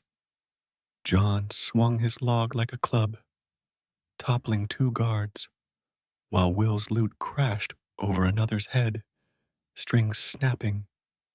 Tuck tripped a third with his staff, shouting, "Repent, ye sinners!" As he waddled toward safety, Robin darted for an alley, his breath hot in his chest. But Gisborne was faster, a shadow in leather cutting him off. The hunter's sword flashed, forcing Robin to duck, the blade slicing air where his head had been. "Locksley!" Gisborne hissed, his voice a blade itself. "I knew you'd come." Robin rolled, springing up with the ash bow in hand. But it was no match for steel. He parried a thrust with the silver arrow, metal clanging, and kicked Gisborne's knee, buying a heartbeat to run. The crowd parted, screaming, as guards swarmed, and Robin saw John and Will fighting their way toward him, blood on Will's tunic. John's staff splintered, but swinging. "Get out!" Robin shouted, waving them off. He couldn't let them fall for him.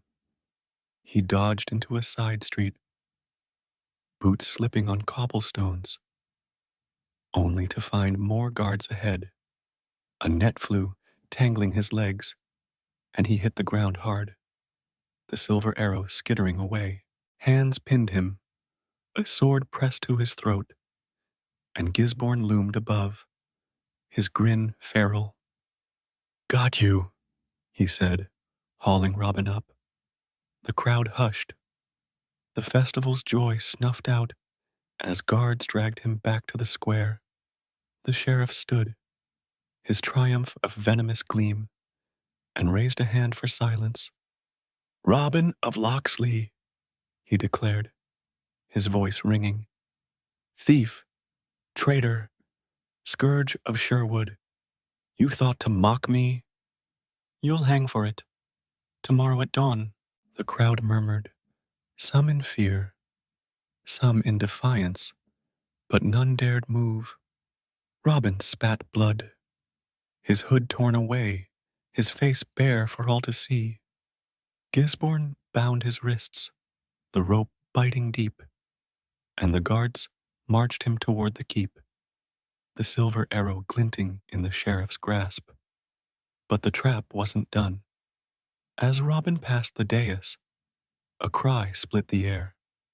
Friar Tuck, cornered near a cart, his staff broken. He'd stayed too long, blessing the fallen, and now guards seized him, his robe tearing as they dragged him off.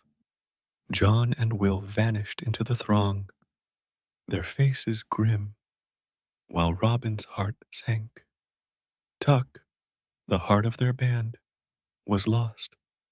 Inside the keep's cold walls, Robin was thrown into a cell, the iron door slamming shut.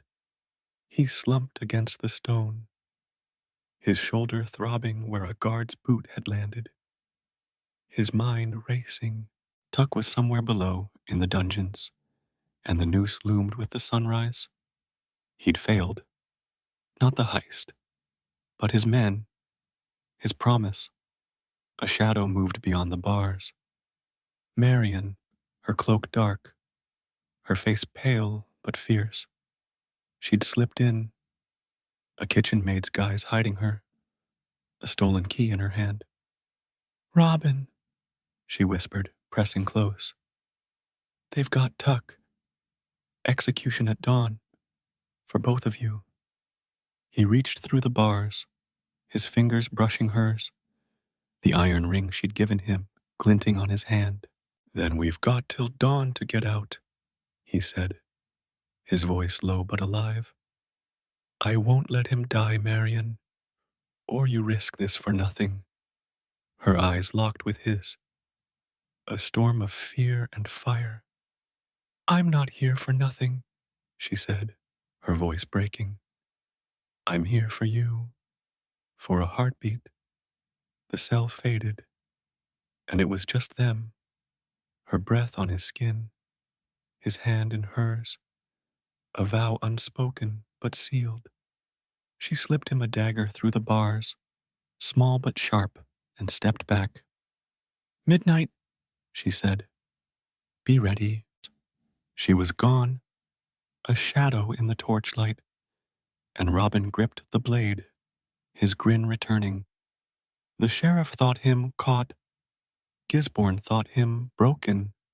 They were wrong. Sherwood's heart still beat, and the night wasn't over. Outside, the festival died, the square empty save for guards and the silver arrow, a trophy of a victory not yet won. Dawn loomed, but so did the fight.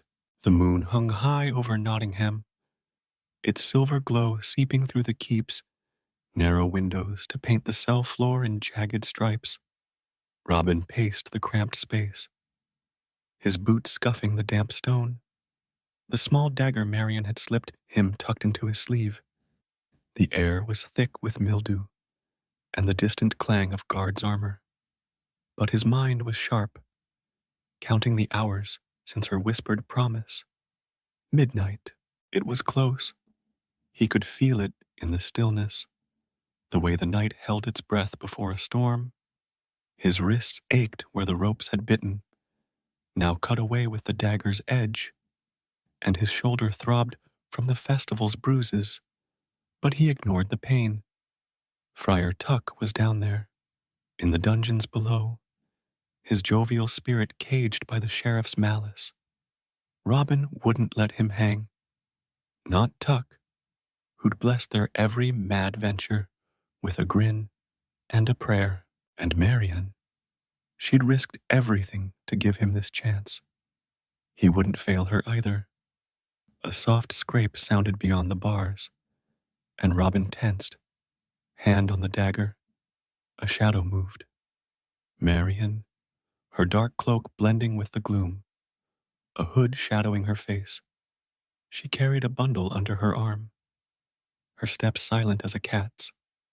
"Robin," she breathed, sliding a key into the lock.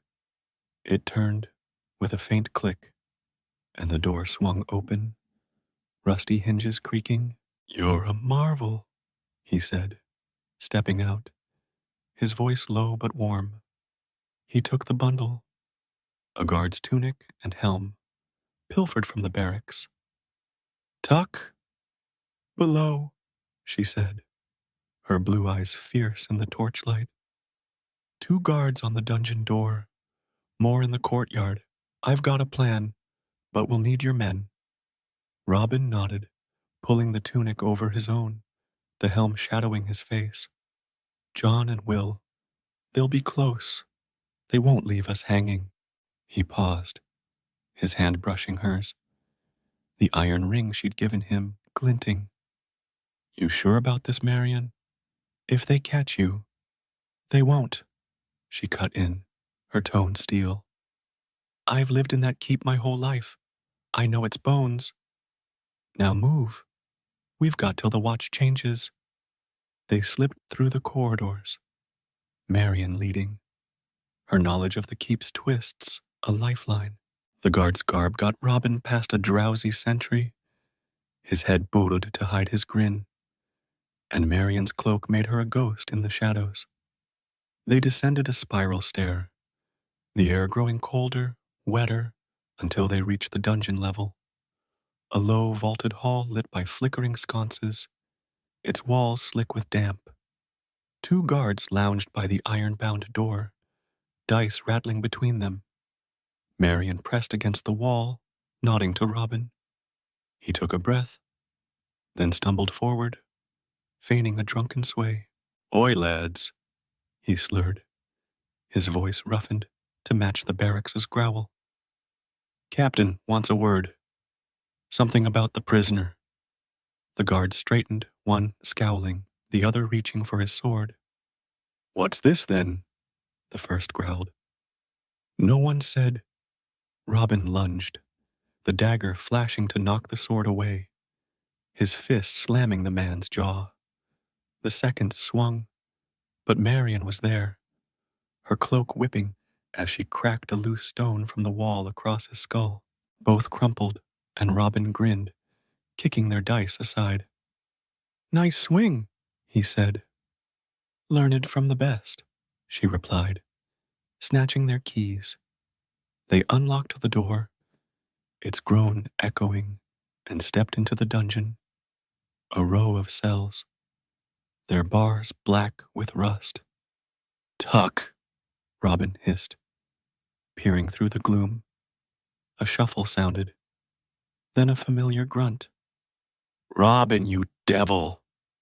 Friar Tuck's round face pressed against the bars, his bald head gleaming, his robe torn but his spirit intact. Thought I'd be saying my last prayers. Not yet, Robin said, jamming the key into the lock.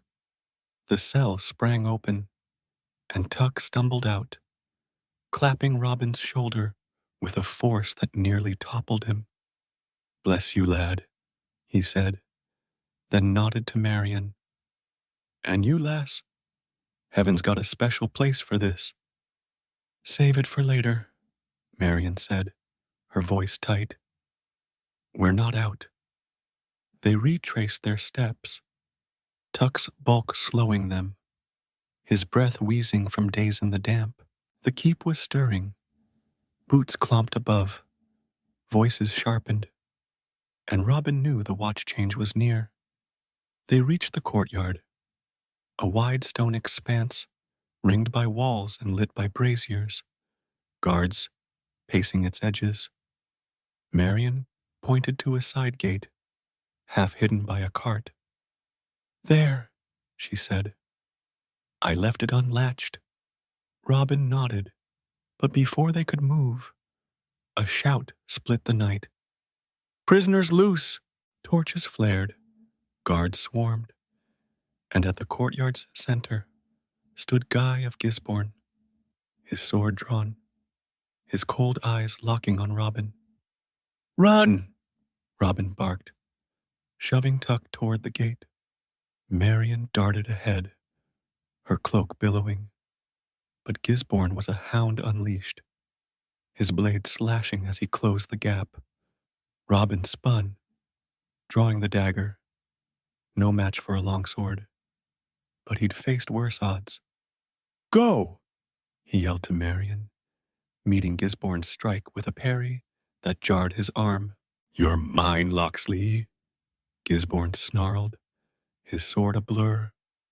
Robin ducked, rolled, and slashed at the hunter's leg, drawing a hiss of pain. But Gisborne was relentless, his next blow catching Robin's side, a shallow cut that burned like fire. Robin staggered, blood soaking the tunic, and Gisborne raised his sword for the kill. A twang cut the air, an arrow swift and true, bearing itself in Gisborne's shoulder. He roared, dropping his blade, and Robin glanced up to see Will Scarlet atop the wall, his red tunic a streak as he knocked another shot. Little John burst through the gate, his quarterstaff swinging, guards scattering like leaves before a gale. Thought you'd start without us, John bellowed, hauling Robin up. Marian and Tuck were at the gate, her dagger flashing to fend off a straggler, and Will leapt down, his grin wild. Couldn't let you have all the fun, he said, firing again as guards rallied. They bolted, the night a chaos of shouts and steel.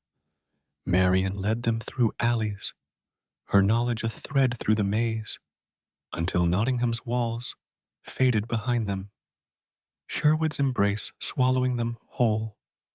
They didn't stop until the camp loomed, huts and firelight, the merry men's sanctuary. Robin sank against an oak, his side throbbing, blood sticky under his hand. Tuck knelt beside him, muttering a prayer as he tore a strip from his robe to bind the wound.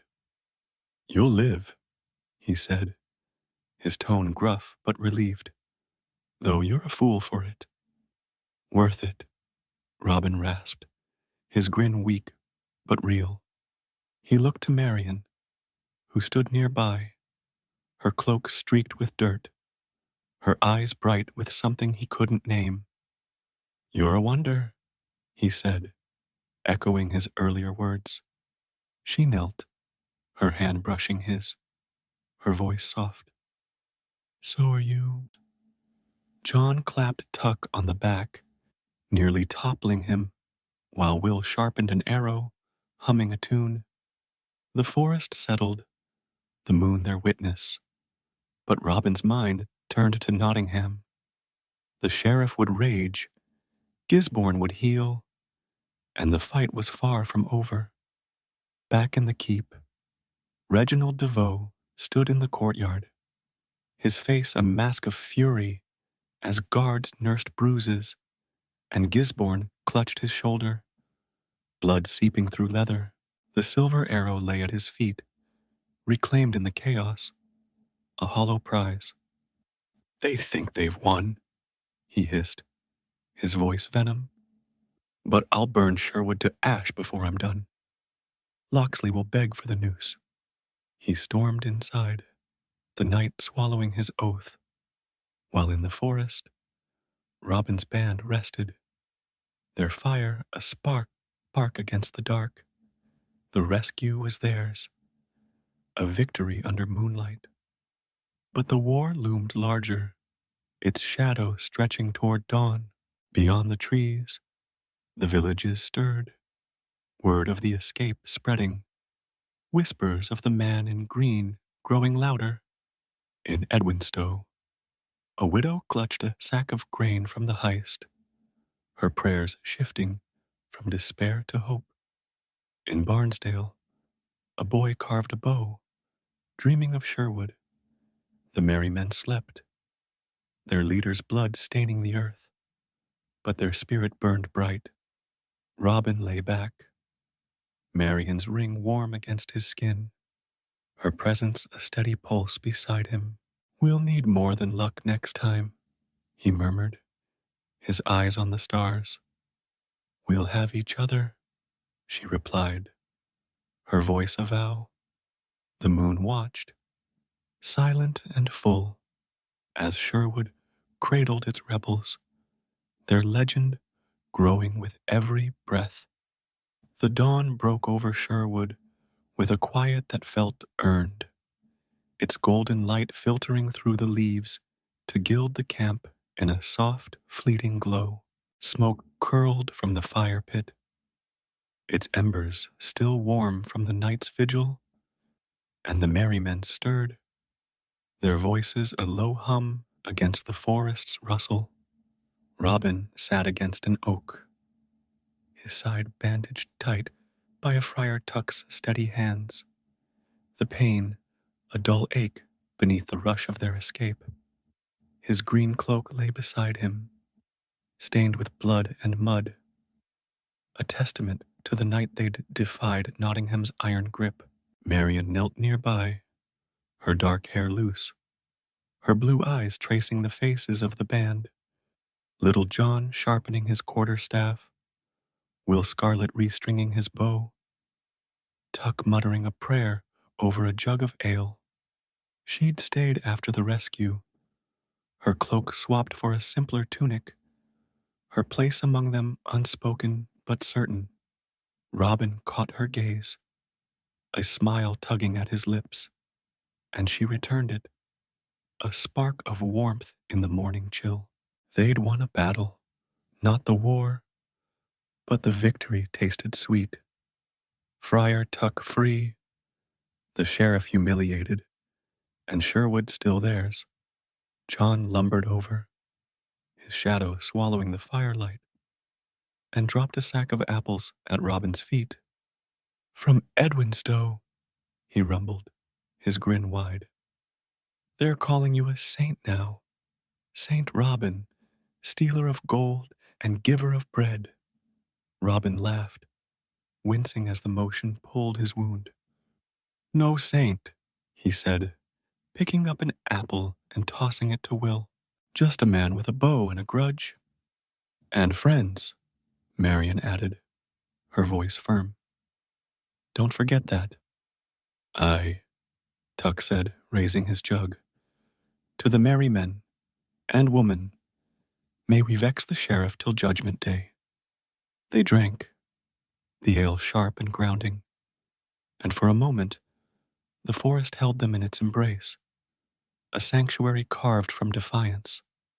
But Robin's mind turned to the future, the sheriff's rage, Gisborne's wound, the noose still waiting.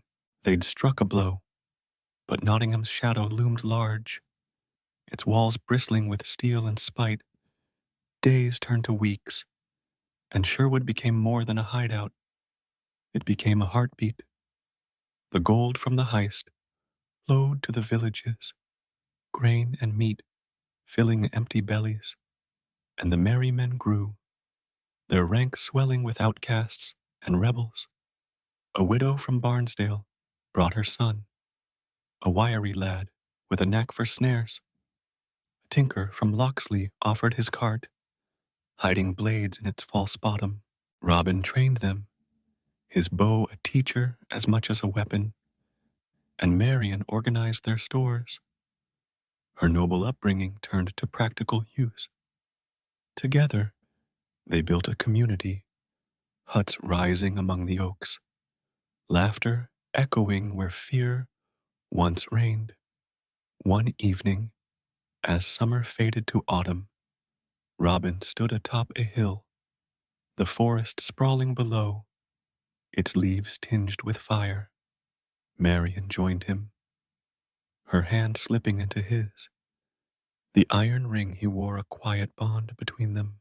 "They're singing about you," she said, nodding toward a distant village, where a faint melody drifted.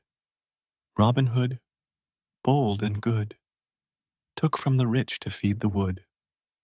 "They're singing about us," he corrected, his voice soft. "You're part of this, Marian, more than you know." She smiled, leaning into him, her warmth a shield against the breeze.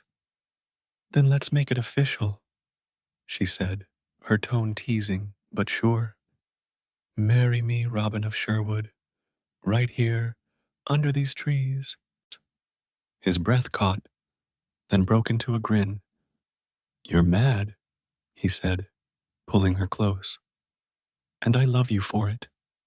The wedding was simple, a circle of merry men and villagers under Sherwood's canopy, Friar Tuck beaming as he bound their hands with a strip of green cloth.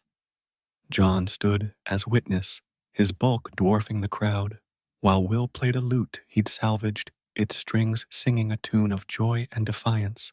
The villagers brought gifts, bread, a carved bow, a jug of mead, and the forest rang with cheers as Robin kissed Marian, her laughter a melody against his lips. But peace was fleeting. In Nottingham, the sheriff brooded, his keep a hive of plans and poison. Gisborne, his shoulder scarred but healed, sharpened his sword, his cold eyes fixed on Sherwood's edge. "They'll grow bold," he told the sheriff, his voice a blade. "Give me men and I'll cut their heart out." Reginald Devoe smirked, the silver arrow from the festival glinting on his table. "Patience, Gisborne," he said. "Let them think they've won. When winter starves them, we'll strike, burn their precious forest, and hang them from its ashes." The threat loomed, a storm on the horizon, but Robin met it with fire. He and Marian led raids, swift, silent strikes on tax wagons and storehouses, their loot a lifeline for the Shire. The merry men became a legend, their green cloaks a banner of hope, and villages beyond Nottingham whispered their name. In Edwinstowe, a girl drew Robin's likeness on a barn wall, bow raised. In Locksley, a boy swore to join him when he grew tall. One crisp autumn night, as the moon waxed full, Robin gathered his band by the fire.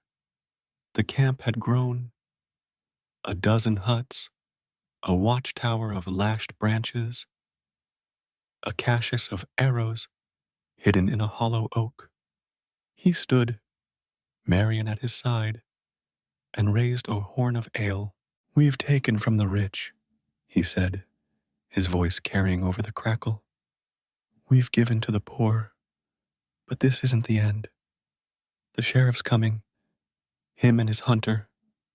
We'll fight, and we'll win, because Sherwood's ours." John roared approval.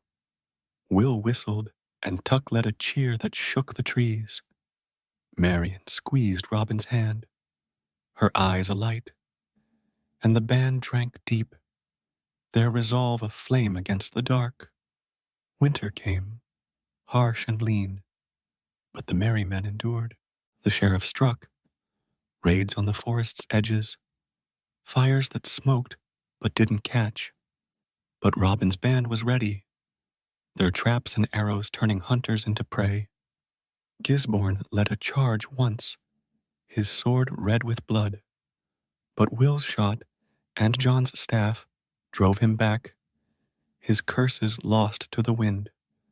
The sheriff raged, his keep a fortress of frustration, but Sherwood held, its heart unbroken. Years passed, and the legend grew. Robin and Marian aged, their hair streaked with gray, their hands rough with work, but their fire burned bright. The merry men became a myth. Some said they'd vanished, others that they still roamed, shadows in green. Villages thrived, their fields fuller, their fear less, and the sheriff's grip weakened, his gold dwindling as rebellion spread. One spring, as blossoms dusted Sherwood, Robin stood on that same hill, Marian beside him, their daughter, a girl with her mother's eyes and father's grin, chasing fireflies below. The forest was quieter now, its battles scars of memory, but its spirit lived. "Think they'll remember us?" Robin asked, his bow resting against the oak, its string worn but strong. Marian laughed, her hand in his. "They're still singing, aren't they?" And they were. From Nottingham to York the song echoed. Robin Hood and Marian Fair fought the dark with hearts so rare. In Edwinstowe, a monument rose, a stone carved with a bow and a ring, surrounded by wildflowers. In Locksley, children played at being merry men, their laughter a thread through time. The sheriff died eventually, his keep crumbling, Gisborne lost to some forgotten hunt. But Robin's band endured, their legacy a light in the Shire's soul. Tuck passed his tales to a young friar. John taught a lad to wield a staff, and Will's tunes lived in every tavern. Marian's ring stayed with their daughter, a promise kept. On a quiet night, as the moon shone full, Robin and Marian sat by the fire, their hands entwined, Sherwood whispering around them. "We did good," he said, his voice soft, the ache of old wounds a distant echo. "We did more," she replied, her smile a star. "We gave them hope." The fire crackled, the forest sighed, and the stars above burned bright. A silver arrow in the sky, a flame that never dimmed. Robin Hood, man of Sherwood, rested at last, his legend a song that would never fade.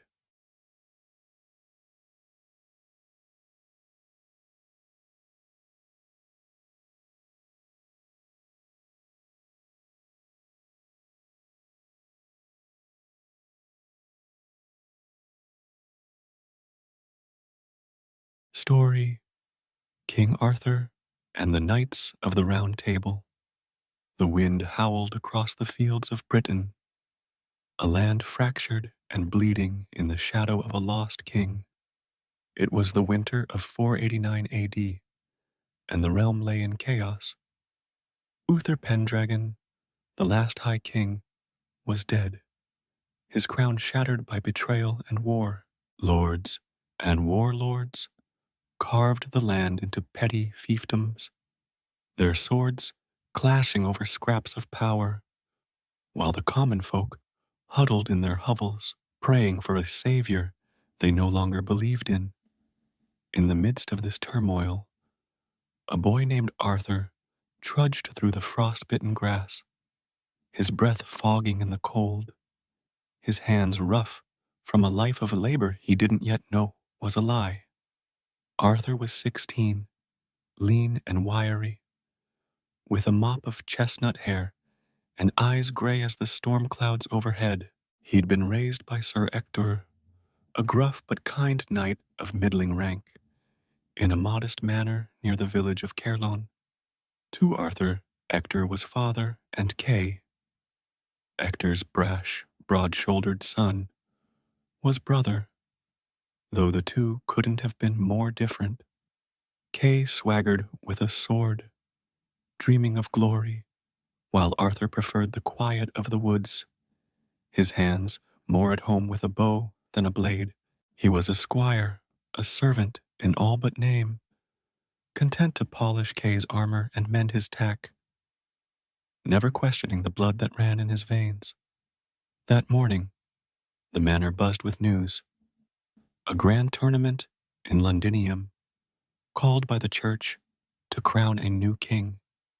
A strange marvel had appeared in the cathedral yard, a sword thrust deep into an anvil atop a stone, its hilt gleaming gold, its blade inscribed with words no man could read. Whispers claimed it was magic, a test from God or the old gods, and that whoever drew it free would rule Britain. Ector, ever practical, saw it as a chance for Kay to win fame, and so they'd set out. Ector on his war horse, Kay strutting in polished mail, and Arthur trailing behind, lugging their gear on a mule. Londinium was a sprawl of mud and stone, its streets choked with knights, peasants, and peddlers drawn by the spectacle. The cathedral loomed over it all, its spires clawing at the sky, and in its yard stood the stone, surrounded by a throng of hopefuls. Arthur watched from the edge, his gray cloak blending with the crowd, as lord after lord tried their luck. Sir Pellinore, a bear of a man, strained until his face purpled, his hand slipping bloodied from the hilt. Sir Lot of Orkney cursed and kicked the anvil, his pride dented. Even Kay took his turn, grunting as he pulled, only to stumble back, red-faced and swearing. Fool's errand, Kay muttered, brushing past Arthur. It's stuck fast. Probably rusted in there. Fetch my sword, will you? I've a joust to win. Arthur nodded, turning to the mule, but froze as his fingers brushed the empty scabbard at his side. Kay's sword. He'd forgotten it, left behind in the rush to pack. Panic flared, hot and sharp, and he scanned the crowd, desperate for a replacement. His eyes fell on the stone, its sword glinting in the weak sun, unguarded now as the lords drifted to the tourney field. It was mad, reckless, but Kay needed a blade, and Arthur couldn't fail him. He slipped through the throng, his heart pounding, and climbed the stone's rough edge. The sword's hilt was cold under his calloused hands, its gold filigree biting into his skin. He gripped it, expecting resistance, and pulled lightly at first, then harder. A hum filled the air, low and resonant, and the blade slid free with a sound like a bell's toll, smooth as if drawn from water. Arthur staggered back, the sword light in his grasp, its steel shimmering with an unearthly sheen. The crowd hushed, then erupted, voices clashing in awe and disbelief. Ector's boy! Someone shouted. The squire's done it! Arthur stood frozen, the sword a weight he didn't understand. As knights and peasants pressed closer, their faces a blur of wonder and suspicion, Sir Ector pushed through, his weathered face paling, and Kay followed, his jaw slack. Arthur, Ector rasped, his voice trembling. What have you done? Before Arthur could answer, a shadow fell over them. A man in a cloak of midnight blue, his hair white as frost, his eyes sharp as a hawk's. Merlin, the wizard of legend, stepped from the crowd, his staff tapping the earth with a rhythm that silenced the din. He studied Arthur, his gaze piercing, then raised a hand. The sword is Excalibur, he said, his voice rolling like thunder. Forged by the Lady of the Lake, bound by Uther's blood. Only his heir can wield it. Behold your king. The words struck like a hammer, and Arthur's knees buckled, the sword dipping in his grasp. King, he whispered, his voice lost in the uproar. Ector sank to one knee, tears cutting tracks through the dust on his face, and Kay followed, his swagger gone, his eyes wide with something like fear. The crowd knelt too, a wave of submission, but not all. Sir Lot sneered, his hand on his hilt, and others muttered, their pride bristling at a boy in rags. Merlin's staff struck the ground, a crack that split the murmurs. Test him if you will, he said, his tone daring. But the stone has spoken. Sir Bedivere, a lean knight with a scarred face and a quiet strength, stepped forward, his gray eyes meeting Arthur's. I'll test him, he said, drawing his sword. Not with blood, but with heart. Speak, lad. What would you do as king? Arthur swallowed, the weight of Excalibur steadying him. He looked at the crowd, the hungry peasants, the weary knights, the land crying for peace, and found his voice. I'd end the fighting, he said, clear and firm. No more lords bleeding the poor, no more wars for pride. A kingdom where a man's worth isn't his title, but his deeds. Bedivere sheathed his blade, a faint smile breaking his scars. That's a king I'd follow, he said, kneeling. Others joined. Sir Bors, gruff and loyal. Sir Lucan, young and eager. But Lot and his ilk turned away, their whispers dark with dissent. Merlin placed a hand on Arthur's shoulder, his touch cold but sure. You've begun, Arthur Pendragon, he said, his voice low. But the road is long. Camelot awaits. Your seat, your trial. Camelot, Arthur echoed, the name a spark in his chest. He'd heard tales, a ruined fortress, Uther's dream, abandoned to time. Now it was his. Ector rose, his eyes glistening. I knew you were more, he said, his voice breaking. Uther gave you to me to keep safe. I never thought. Arthur gripped his arm, steadying him. You're still my father, he said, then turned to Kay, who stood stiff, his pride warring with awe. And you're my brother. I'll need you both. Kay nodded, a grudging respect in his eyes. Aye, sire, he said, the word awkward but real. The tournament faded, the jousts forgotten as word spread. Arthur, the boy king, Excalibur's chosen. Merlin led them from Londinium, a procession of believers and doubters, the sword a beacon in Arthur's hand. They reached Camelot at dusk, A crumbling keep on a hill, its walls ivy-choked, its towers jagged against the sky. Arthur stood before it, the wind tugging his cloak, and felt the weight of destiny settle on his shoulders. "We'll rebuild it," he said, his voice carrying to the gathered knights. "A place for justice, for all of us. Who's with me?" Bedivere raised his sword, his cry echoed by Bors and Lucan. Kay joined, his blade high, and Ector's gruff cheer sealed it. Merlin watched, his eyes glinting with secrets, as the first stones were laid, a vow in the fading light.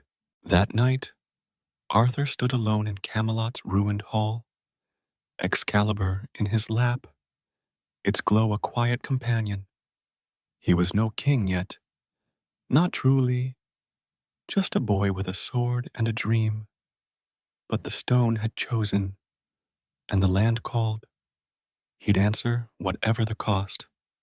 Beyond the walls, Britain stirred. Lords plotted, peasants hoped, and a legend took root, its roots deep in a boy's heart and a blade's steel.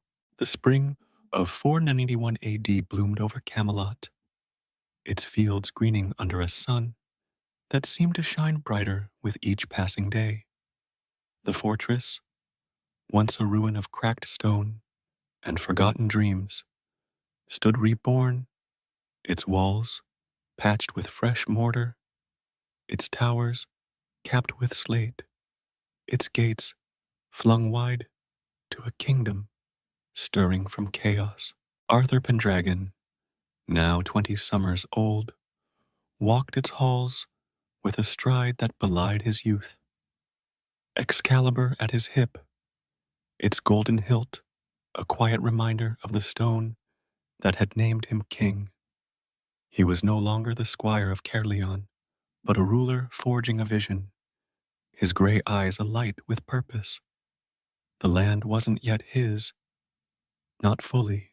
Beyond Camelot's reach, warlords like Sir Lot of Orkney and King Rience of North Wales gnashed their teeth, their armies raiding villages that dared swear fealty to a boy king. Arthur met them with steel and mercy, his small band of knights, Sir Bedivere, Sir Bors, Sir Lucan, and Sir Kay, riding out to quell rebellions. With a blend of force and promises, they returned bloodied but victorious, their banners stained but raised, and Camelot grew, its name a whisper of hope on the wind. One evening, as the hall glowed with torchlight, Arthur stood before his knights, a slab of oak at his back, a table, round and unadorned, its edges rough from the saw. "No head, no foot," he said, his voice steady, carrying over the crackle of the fire. "Here, we're equals, every man's voice as strong as the next. This is the round table, our bond, our strength." Bedivere nodded, his scarred face softening. "A fine idea, sire," he said, laying his sword on the wood. "No lord above another, only the king to guide us." Kay smirked, leaning back in his chair. "Long as I don't have to share my ale," he quipped, earning a laugh from Lucan, whose youthful grin lit the room. The table filled. Sir Bors, gruff and steadfast, swearing to protect the weak. Sir Gawain, a fiery nephew of Lot who'd defected to Arthur's cause, his blade eager for honor. Sir Percival, a shepherd's son with wide eyes and a pure heart, drawn by tales of the king's mercy. And then came Sir Lancelot du Lac, a stranger from across the sea, his armor dented from battles in Gaul, his dark hair framing a face both handsome and haunted. He knelt before Arthur, his voice low but resonant. "I've heard of your justice, my lord. If you'll have me, I'll serve. Arthur raised him, clasping his arm. Camelot needs men like you, he said, and Lancelot took his place, his presence a quiet storm among the knights. The Round Table became their heart, its circle a vow to unite Britain. They rode out in force, crushing Rience's raiders at the River Severn, their swords flashing under a sky torn by thunder. Gawain felled a giant of a man, his axe splitting the foe's shield, while Lancelot's lance pierced armor like paper, his skill a marvel that left even Kay silent. Arthur led from the front, Excalibur a blur of light, and when the dust settled, the rebels knelt, their defiance broken.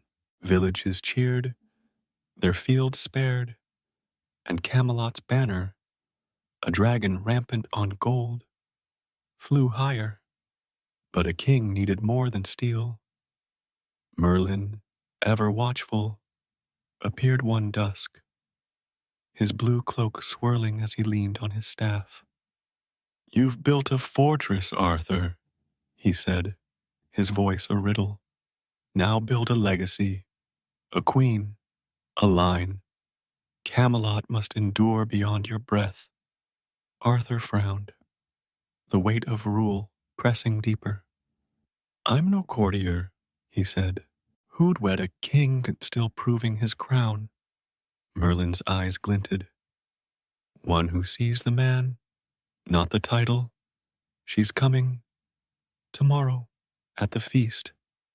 The next day, Camelot hosted a grand gathering, lords and ladies from allied lands, their silks a riot of color against the hall's stone. Arthur sat at the round table's edge, his knights around him when she entered. Guinevere, daughter of King Leodegrance of Cameliard, a realm battered by Rience's greed. She was tall, her auburn hair cascading like a river, her green eyes sharp with wit and grace. Her father followed, his beard gray, his gratitude plain as he offered alliance, and his daughter's hand. Arthur rose, his breath catching. She was no fragile prize, but a force, her presence commanding the room. Lady Guinevere, he said, bowing, his voice steady despite the thud of his heart. Camelot welcomes you. She curtsied, her smile warm, but knowing, and I welcome a king who fights for his people, she replied, her words a bridge between them. They spoke through the feast, her laughter a melody to his quiet strength, and by night's end, Arthur knew Merlin was right. She was his match, his queen. Their wedding came swift, a union of love and strategy. Camelot's hall rang with cheers, the round table adorned with flowers, and Guinevere's dowry, a vast oaken table, round like Arthur's own, sealed their bond. She stood beside him, her hand in his, her green gown shimmering, and the knights swore fealty anew, their swords raised to a future bright with promise. Peace settled, fragile but real. Guinevere brought wisdom to the court, her counsel softening Arthur's edges, her charity feeding the poor who flocked to Camelot's gates. The knights thrived. Gawain hunted bandits in the north. Percival trained with a boyish zeal, and Lancelot rode at Arthur's side, his loyalty a rock. But beneath the harmony, shadows stirred. One twilight, as Arthur and Guinevere walked the ramparts, Merlin joined them, his staff tapping a warning rhythm. You've built well, he said, his voice low, but every light casts a shade. Guard your heart, Arthur, and hers. I see a thread, thin but dark, weaving through your days. Arthur frowned, his hand tightening on Guinevere's. Speak plain, Merlin, he said. What threat? The wizard's eyes clouded. A breaking. Not now, but soon. Love and honor will clash, and Camelot will pay the price. Guinevere shivered, her grip firm. We'll face it together, she said, her voice steel. Whatever comes. Merlin nodded, but his silence lingered. A weight Arthur couldn't shake. That night, as the court slept, Lancelot stood alone in the chapel, his head bowed before a cross, his hands clenched. He'd fought beside Arthur, bled for him, but Guinevere's laugh, her glance, they haunted him, a sin he couldn't name. He whispered a prayer, his voice breaking, and left, his shadow long against the stone. Weeks later, a feast marked Camelot's first year of peace. The hall brimmed with song, the round table alive with tales, Gawain's boasts, Percival's shy smiles, Kay's jests. Arthur sat with Guinevere, her hand on his arm, her presence a balm. Lancelot joined them, his smile tight, and raised a cup. To the king and queen, he said, his voice steady, but his eyes flickering to her. The toast rang out, but Merlin watched from the shadows, his staff still, his gaze fixed on the trio. The thread he'd seen tightened, unseen but real, and Camelot's golden age teetered on a knife's edge. Outside, the land sighed, villages rebuilt, fields sown, a fragile hope taking root. In a hamlet near Caerleon, a boy carved a wooden sword, dreaming of the king who'd pulled one from stone. In the north, a girl sang of Guinevere, her voice carrying over the hills. The round table stood strong, its knights a shield, but the storm Merlin foresaw brewed, its first whispers lost to the wind. Arthur lay awake that night, Excalibur beside him, Guinevere's breath soft against his shoulder. He'd built a dream, a kingdom of equals, and with her, it felt whole. But Merlin's words gnawed, a breaking, a shade. He kissed her forehead, his vow silent but fierce. Whatever came, he'd hold Camelot, hold her, till his last breath. The moon watched, its light pooling in the hall, and the round table gleamed, a circle unbroken. For now, the summer of 494 AD bathed Camelot in a golden haze, its towers gleaming against a sky unbroken by clouds. 3 years had passed since Arthur's marriage to Guinevere, and the kingdom flourished, its borders secure, its fields heavy with harvest, its people singing of a king who'd forged peace from chaos. The round table stood at its zenith, its knights a brotherhood of steel and honor, their deeds etched into tavern songs and children's tales. Yet beneath the surface, a restlessness stirred, a hunger for something greater than victory over mortal foes.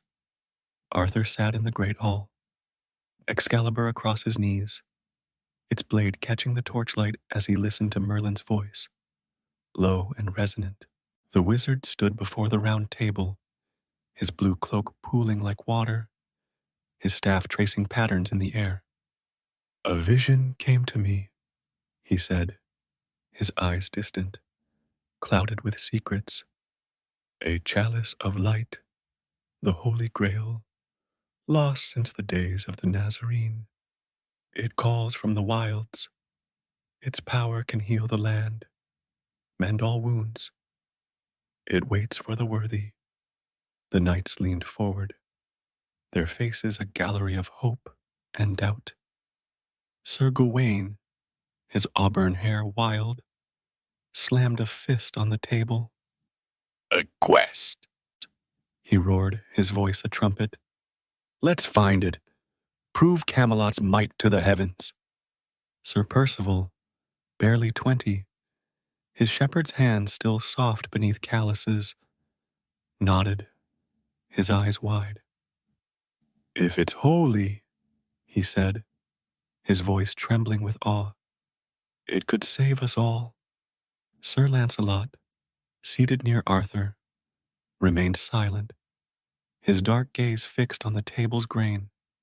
His prowess had grown legendary. Tournaments won, bandits slain, but a shadow clung to him, a weight no sword could lift. Guinevere, beside Arthur, caught his stillness, her green eyes narrowing, though she said nothing. Arthur rose, his presence quieting the hall. If the Grail calls, we'll answer, he said, his voice steady but alive with purpose. Not for glory, but for Britain, for every soul under our care. Who'll ride? Hands shot up. Gawaine's, Percival's, Bedivere's, Bors's, until the table bristled with resolve. Lancelot hesitated, then raised his own, his jaw tight. I'll go, he said, meeting Arthur's gaze. For you, my king. The quest began at dawn, the knights scattering like seeds on the wind. Gawain rode north, his axe gleaming, chasing rumors of a sacred grove. Percival ventured west, his heart pure, drawn by tales of a hermit who'd seen the Grail's light. Lancelot turned south, his lance at his side, his mind a storm of duty and desire. Arthur stayed, his crown a chain, trusting his knights to bring back the prize. Guinevere stood with him on the ramparts, her hand in his, her silence heavy with unspoken fears. Months passed, the seasons turning, summer to autumn, then winter's bite. Camelot waited, its hall emptier, its laughter muted. Guinevere filled the void, her grace a balm, organizing feasts for the poor, weaving tapestries of the knight's deeds. But a new figure emerged in the court, Sir Mordred, a young knight with hair black as jet and eyes like a snake's, his smile sharp. He'd arrived unbidden, claiming kinship with Gawain, and Arthur welcomed him. Seating him at the table, Mordred spoke little, but his gaze lingered. On the throne, on Guinevere, on the cracks in Camelot's shine, the knights returned one by one, their armor dented, their spirits tested. Gawain staggered in, his face gaunt, tales of a green knight who'd bested him spilling from his lips. No Grail, he muttered, but a lesson. Pride's a heavy chain. Percival followed, his eyes bright, clutching a relic, a shard of bone from a saint's tomb. I saw it, he whispered, a cup of light, but it faded. I wasn't enough. Lancelot was last, his horse limping, his shield scarred by thorns and steel. He knelt before Arthur, his voice raw. I found a chapel, he said, hidden in a veil. The Grail was there, gold, glowing, alive. I reached for it, but a voice stopped me. Unworthy, it said. I failed you. Arthur lifted him, his hand firm on Lancelot's shoulder. You didn't fail, he said. You saw it. That's more than most. We'll find it together. Guinevere smiled, her relief a thread, but Lancelot's eyes met hers, and the air thickened, a current neither could name.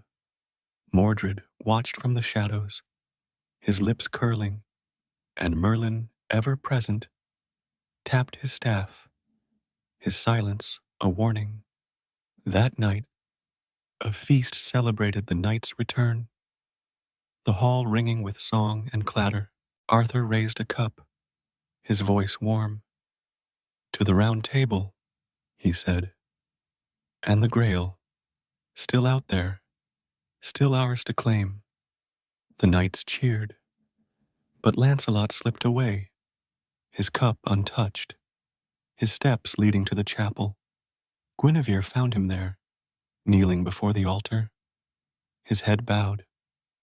"You're brooding," she said, her tone light but edged, her green gown rustling as she approached.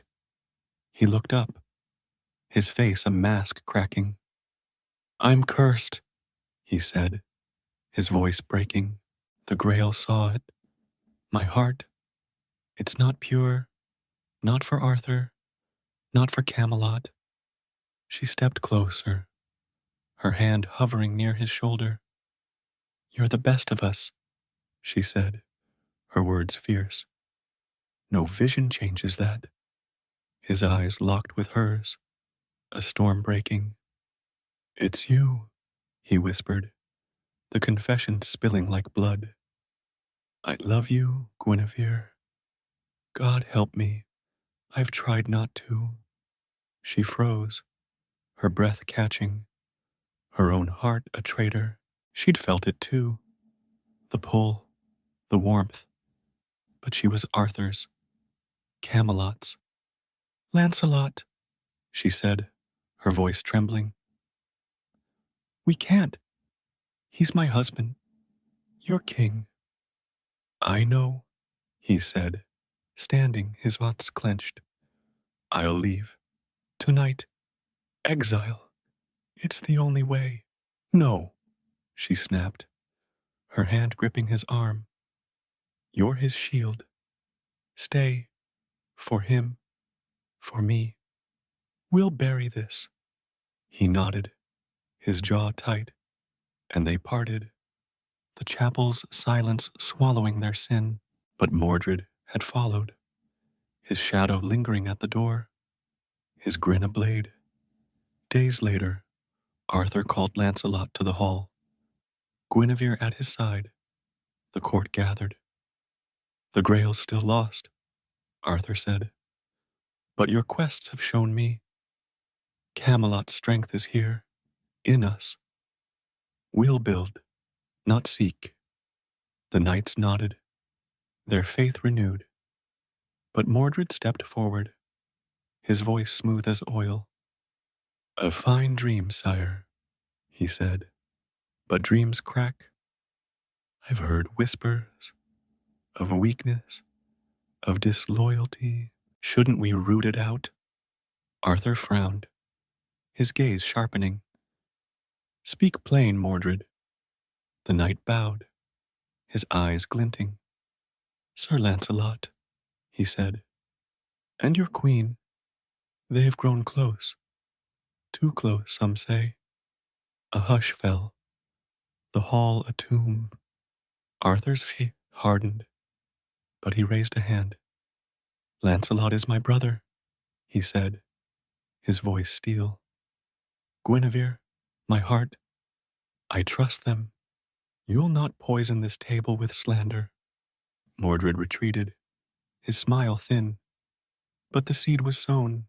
Guinevere's hand trembled in Arthur's, and Lancelot's fists clenched, his honor a fraying thread. Merlin approached, his staff striking the floor. "The thread tightens," he murmured to Arthur, his voice low. "Guard them, or lose all." That night, Lancelot met Arthur alone, the king's chamber dim with candlelight. "Mordred's a liar," Lancelot said, his voice raw. "But he's not wrong. I love her, Arthur. I've fought it, but it's there. Punish me, exile, death, but don't doubt her." There stood Excalibur at his side, his face a mask of pain and grace. "You're my friend," he said, his voice breaking. "I see your struggle, and hers. I forgive you, Lancelot, both of you. Stay, serve, and let this die." Lancelot knelt, tears cutting his cheeks, and swore anew. But the hall whispered, the knights divided, Gawain's loyalty unshaken, Percival's faith wavering, Bedivere's silence heavy. Mordred watched, his plans coiling, and Merlin's prophecy loomed, its shadow darkening Camelot's gold. Outside the land held its breath, villages prospered, but rumors spread, a crack in the king's armor. In a glen far south, the Grail waited, its light dim, its call unanswered. The round table stood, but its circle strained, the climax of its glory, a prelude to its fall. The autumn of 496 AD draped Camelot in a shroud of mist and dying leaves, its golden age crumbling like the frost-bitten vines that clung to its walls. 2 years had passed since the quest for the Grail, and the kingdom teetered, its peace fractured by whispers, its round table strained by doubt. Arthur Pendragon, now 25, stood on the ramparts, his gray cloak billowing in the wind, Excalibur a cold weight at his side. His face bore lines of care, his gray eyes shadowed by the burden of a crown he'd never sought but could not abandon. Beside him, Guinevere watched the horizon, her auburn hair dulled by the gloom, her green eyes reflecting a guilt she couldn't voice. The confession in the king's chamber had held them together, Arthur's forgiveness a fragile bridge between him, Guinevere, and Lancelot. But it hadn't healed the wound.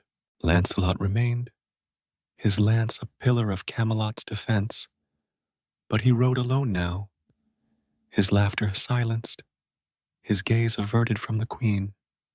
The knights felt it, Gawain's loyalty unwavering, Percival's faith shaken, Bedivere's silence a wall, and Mordred, the serpent at the table, coiled tighter, his words poison in the ears of the discontented. Merlin had vanished months ago, his staff's echo fading with a final warning. "The thread snaps soon, Arthur. Blood will call to blood."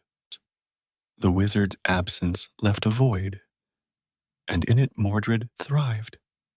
He'd gathered allies, Sir Agravain, Gawain's bitter brother, Sir Ewain, swayed by promises of power, and whispered of Lancelot's sin, twisting loyalty into suspicion.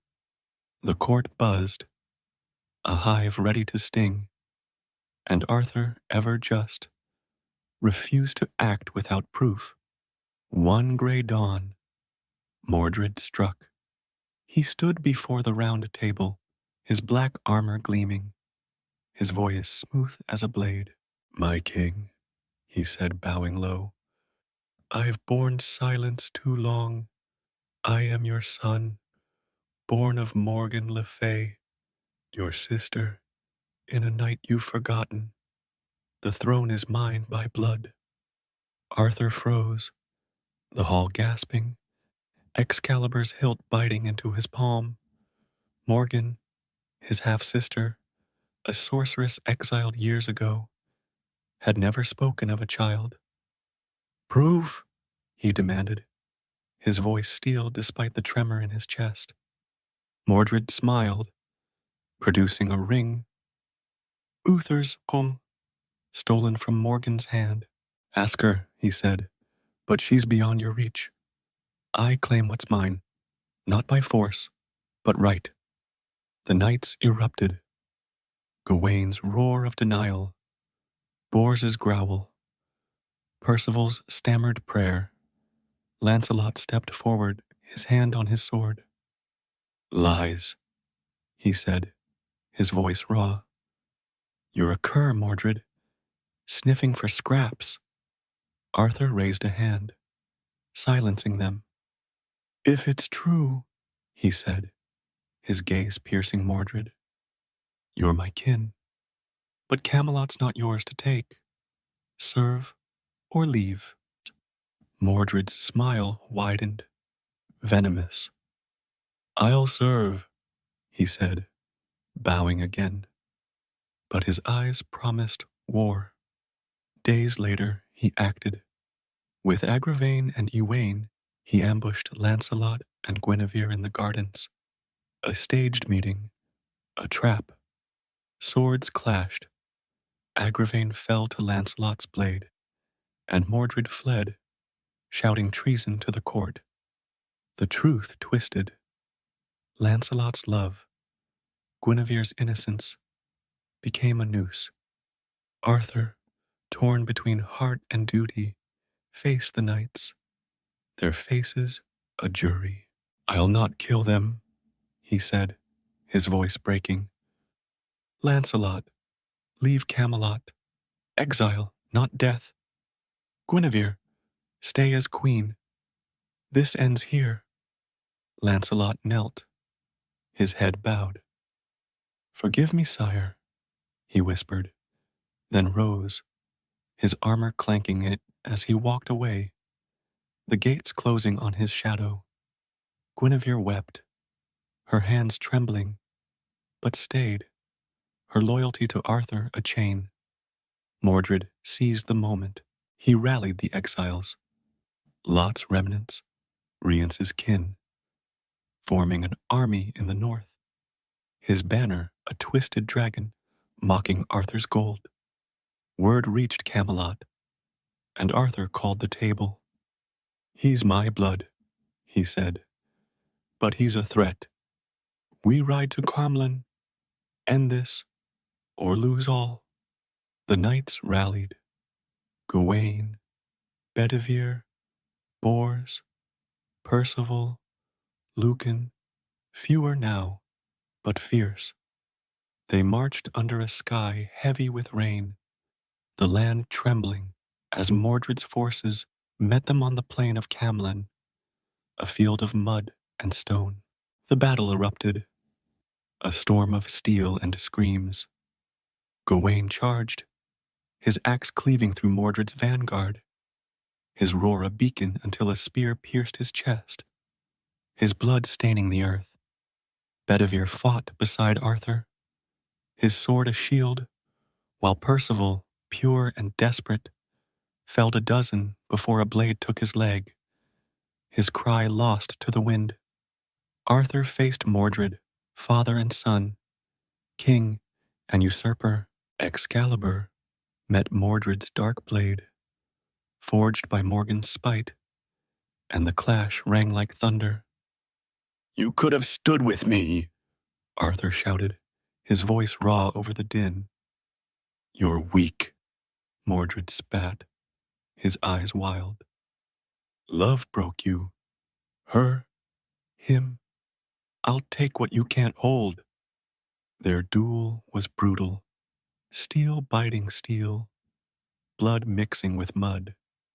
Arthur drove Excalibur through Mordred's chest, the blade sinking deep.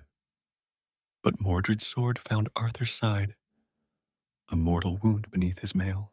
They fell together, king and traitor, their breaths ragged, their eyes locked in a final bitter understanding. The battle stilled, Mordred's army breaking, the field a graveyard of Camelot's dream. Bedivere limped to Arthur, his face ashen, and knelt, cradling his king. It's done, he said, his voice thick. You won. Arthur coughed, blood flecking his lips, his gray eyes dimming. No victory, he rasped. Only loss. Take Excalibur, throw it to the lake, let it rest. Bedivere obeyed, staggering to a nearby shore, the sword heavy in his hands. He hesitated, its glow a lifeline, but Arthur's plea echoed. He hurled it, and a hand, pale, shimmering, rose from the water, catching Excalibur, drawing it beneath the surface. A sigh rippled through the air, the Lady of the Lake reclaiming her gift. Back on the field, a boat appeared through the mist. 3 figures cloaked in white, their faces veiled. Bedivere carried Arthur to it, his strength failing, and laid him aboard. Avalon, Arthur murmured, his voice fading. I'll return. When Britain calls.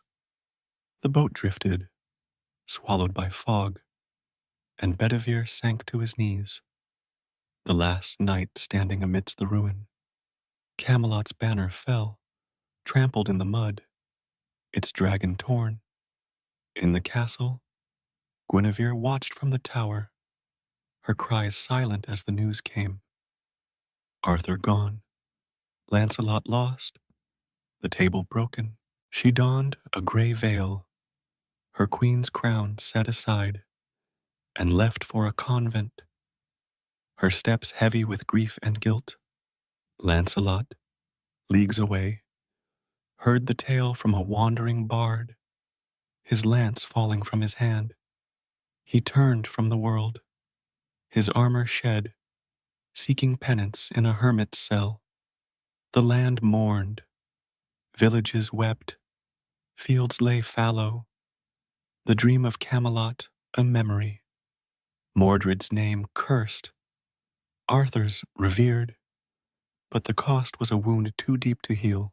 In Caerleon, a boy carved a round shield, whispering of the king who'd return. In the north, a girl sang of Guinevere, her voice a lament.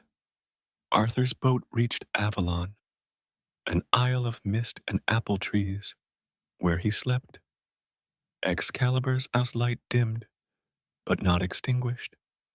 Camelot fell, its stones crumbling, but its echo lingered. A promise, a tragedy, a hope unquenched. The winter of 497 AD settled over Britain like a shroud, its winds whispering through the ruins of Camelot, its snow blanketing the scars of Camlan.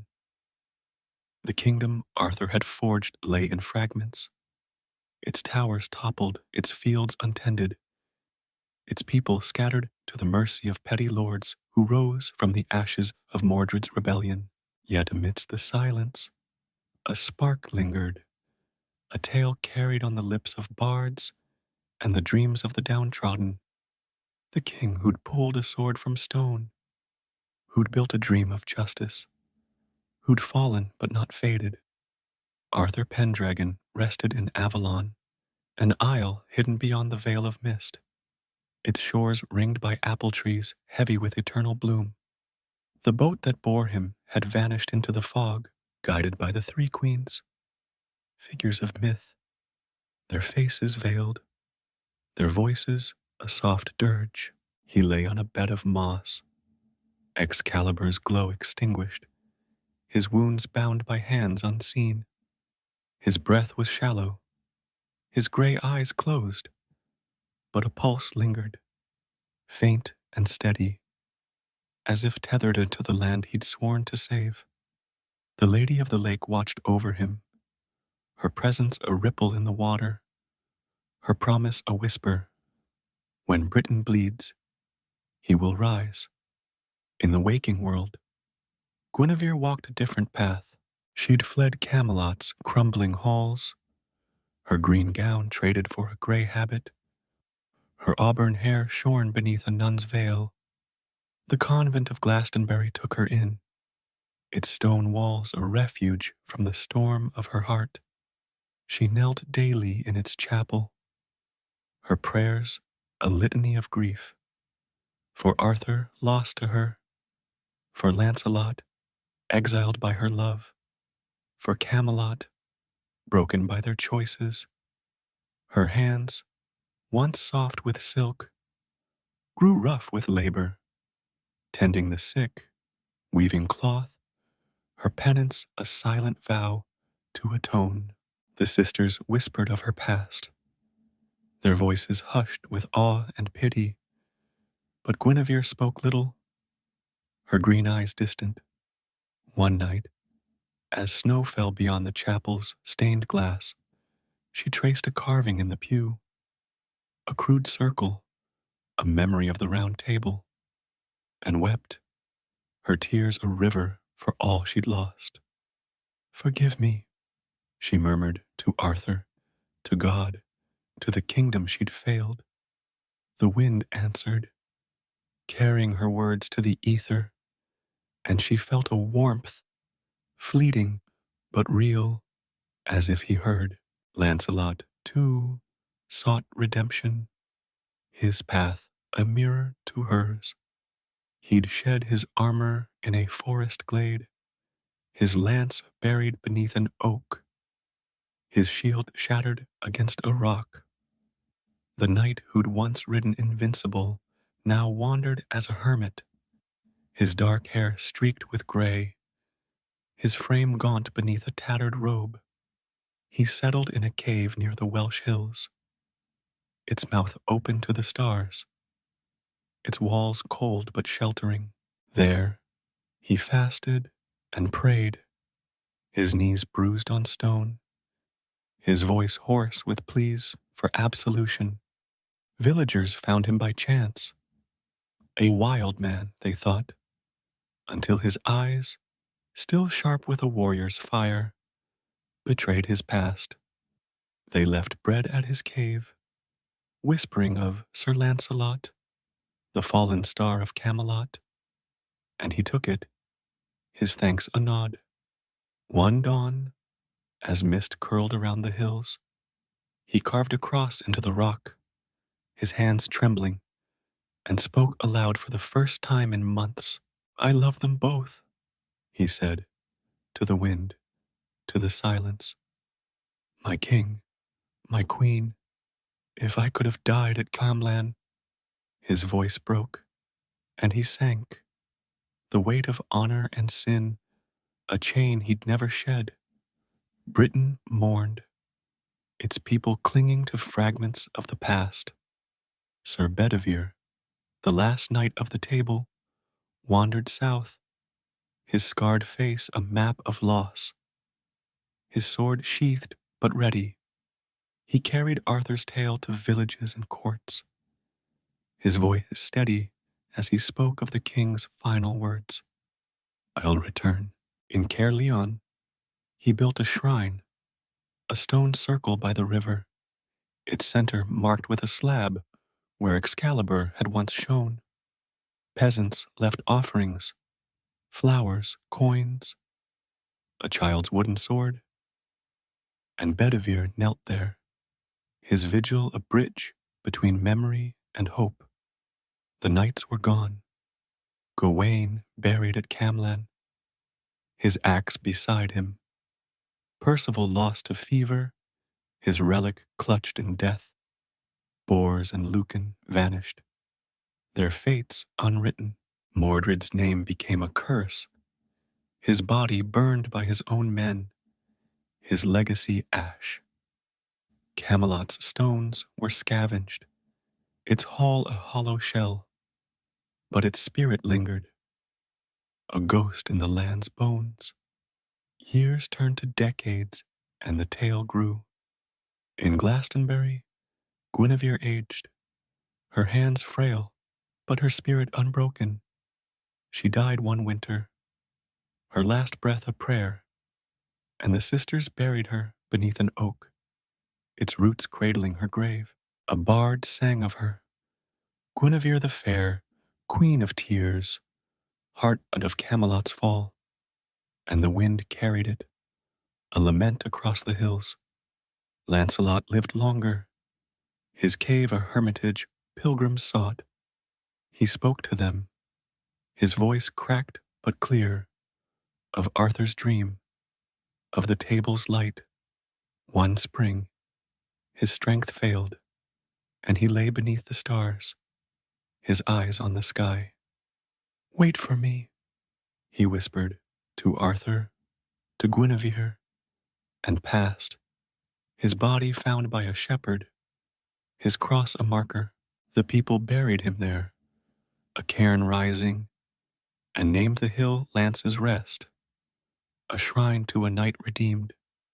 Bedivere endured, his hair white, his steps slow. He died in his sleep by the river shrine, his sword across his chest, and the villagers laid him beneath the slab, their tears watering the earth. The circle stood, a silent sentinel, and the tale spread. Arthur sleeps, his knights at rest, their return a promise. Centuries unfurled, the land shifting. Saxons came, their axes carving new realms, but Camelot's echo held.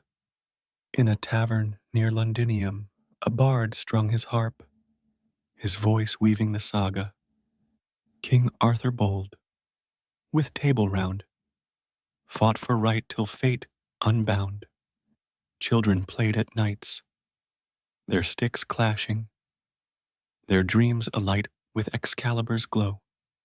In Avalon, the mist thickened, the isle unseen, but fishermen swore they heard a horn, faint and far, on storm-tossed nights. The legend endured, its roots deep. In Glastonbury, a monk penned the tale, his quill scratching parchment, linking Arthur to the Grail, to Christ, to eternity. In Wales, a girl carved a dragon into a tree, her song of Guinevere, a thread through time. In Cornwall, a boy stood by the sea, his eyes on the horizon, whispering, "Come back." And in Avalon, Arthur stirred, not waking, not yet, but dreaming. His wounds faded, his breath steadied, Excalibur's light a flicker in the dark. The Lady of the Lake watched, her voice a ripple. When the land cries, when the dragon falls, he'll rise. The isle waited, its silence a promise, its king a hope unquenched. Britain marched on, kings rose and fell, wars bled the earth, but Camelot lived, its name a beacon. In a village square, an old man told the tale, his voice frail but fierce. He's not gone, mark me. Arthur sleeps, and when we need him most, he'll come. Him and his knights, swords high, to mend what's broken. The stars above shone, a silver thread in the night, and the wind sighed through the ruins, carrying the song. Arthur, king of old, in Avalon's hold, waits to wake when tales are told. The land listened, its heart beating with the memory of a boy who'd pulled a sword from stone, who'd built a dream, who'd fallen but never faded. Camelot was dust, its knight's bones, its queen a ghost, but its legend was eternal, a fire that burned through time, a promise that one day, when the shadows grew long, the king would return.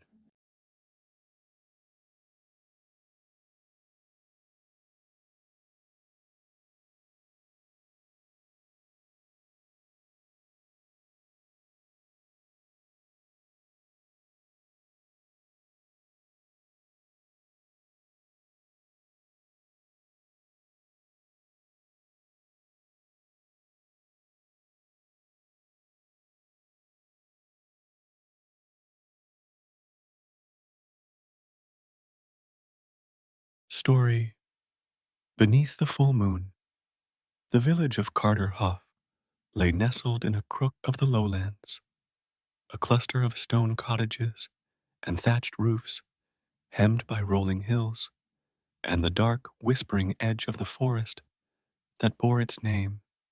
It was a quiet place, its days marked by the bleat of sheep and the creak of looms, its nights lit by hearth fires that flickered against the ever-present wind.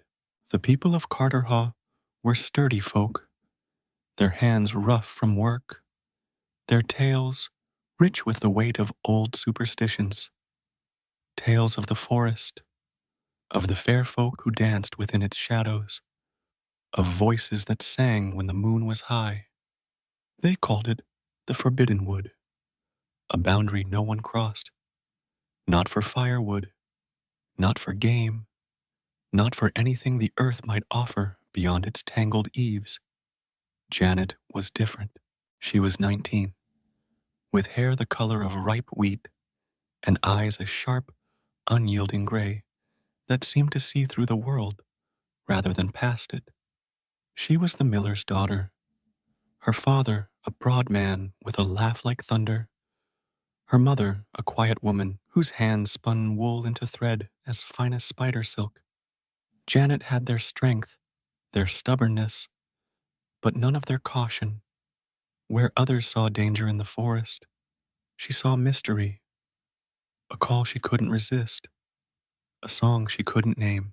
She'd wander its edges, her skirts catching on brambles, her basket filling with wildflowers, bluebells, primroses, the rare white roses that bloomed where the trees thinned, ignoring the warnings whispered over supper tables and ale mugs. "Don't go near Carterhaugh, lass," her father would rumble, his brow furrowed as he stoked the fire. "The fair folk'll snatch you, turn you to a shadow, or worse." Her mother's voice was softer, but no less firm. "They take what they want, Janet. Leave the roses be. Those are theirs, not ours." Janet would smile, a quick, defiant curve of her lips, and say, "I'm not afraid of shadows, Da, nor roses, Ma. I'll be fine." They'd shake their heads, their worry a weight she shrugged off like a worn cloak, and she'd go again, her boots crunching the frost or sinking into the spring mud, her gray eyes scanning the trees for something she couldn't yet name.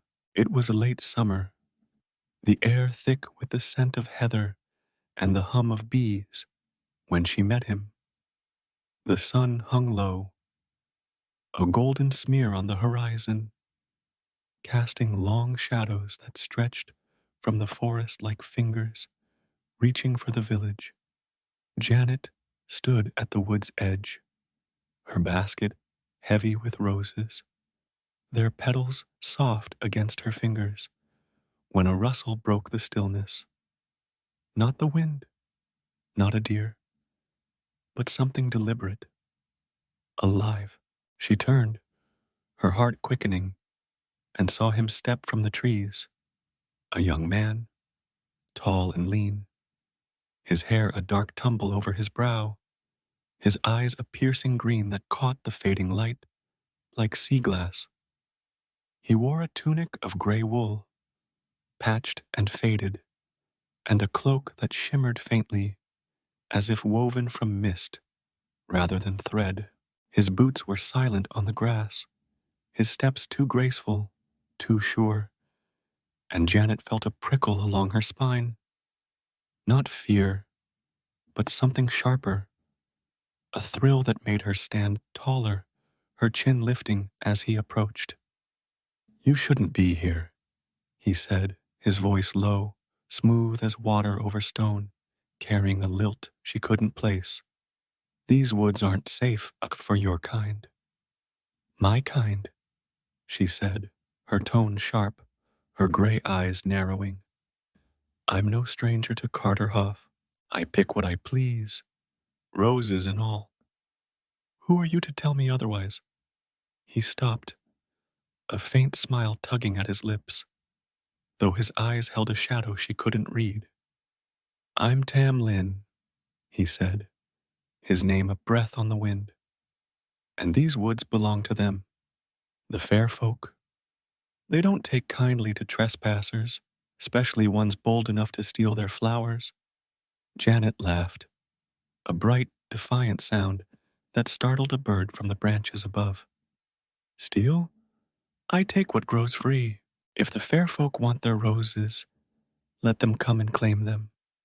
She held up her basket, the white petals stark against the weave, and met his gaze, unflinching.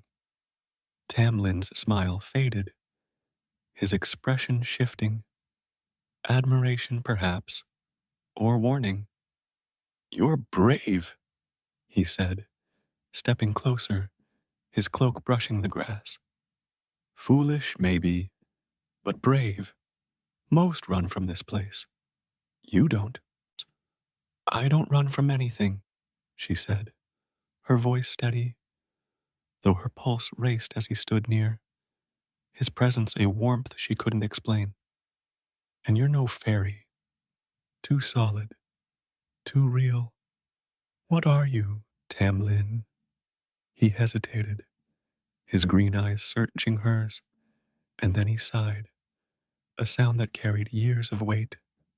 I was like you once, he said, his voice dropping to a murmur. A lad from a village not far from here, taken when I was small, caught by the queen of fairies. She keeps me now, bound to her court, a servant in her world. I'm human but not free. Janet's breath caught, her basket dipping in her hands. Taken? She said, her voice softening, though her eyes stayed sharp. By the fairies? Why? He shrugged, a bitter twist to his mouth. They take what they fancy. Children, lovers, souls. I was a prize, I suppose. A boy with a quick step and a quicker tongue. She cursed me, tied me to her, and here I stay, walking these woods when she lets me, watching the world I lost. She stared at him, the roses forgotten, her mind racing with the tales she'd heard, snatches of song, whispers of the fair folks' cruelty. Then leave, she said, her tone firm. If you're human, fight her. Come back. He laughed, a hollow sound that echoed through the trees. It's not so simple, lass. Her magic holds me. Only one thing can break it. On Halloween, when the moon is full, her court rides out, a grand procession through these woods. If someone holds me then, through all she makes me become, beasts, fire, whatever horrors she weaves, I'd be free. But no one's dared, and no one will. Janet stepped closer, her gray eyes blazing, her voice a challenge. I will. Tam Lin froze, his green eyes widening, a flicker of hope warring with fear. You? He said, his voice trembling. You don't know what you're saying. She'll test you, hurt you, maybe kill you. I've seen her break stronger souls than yours.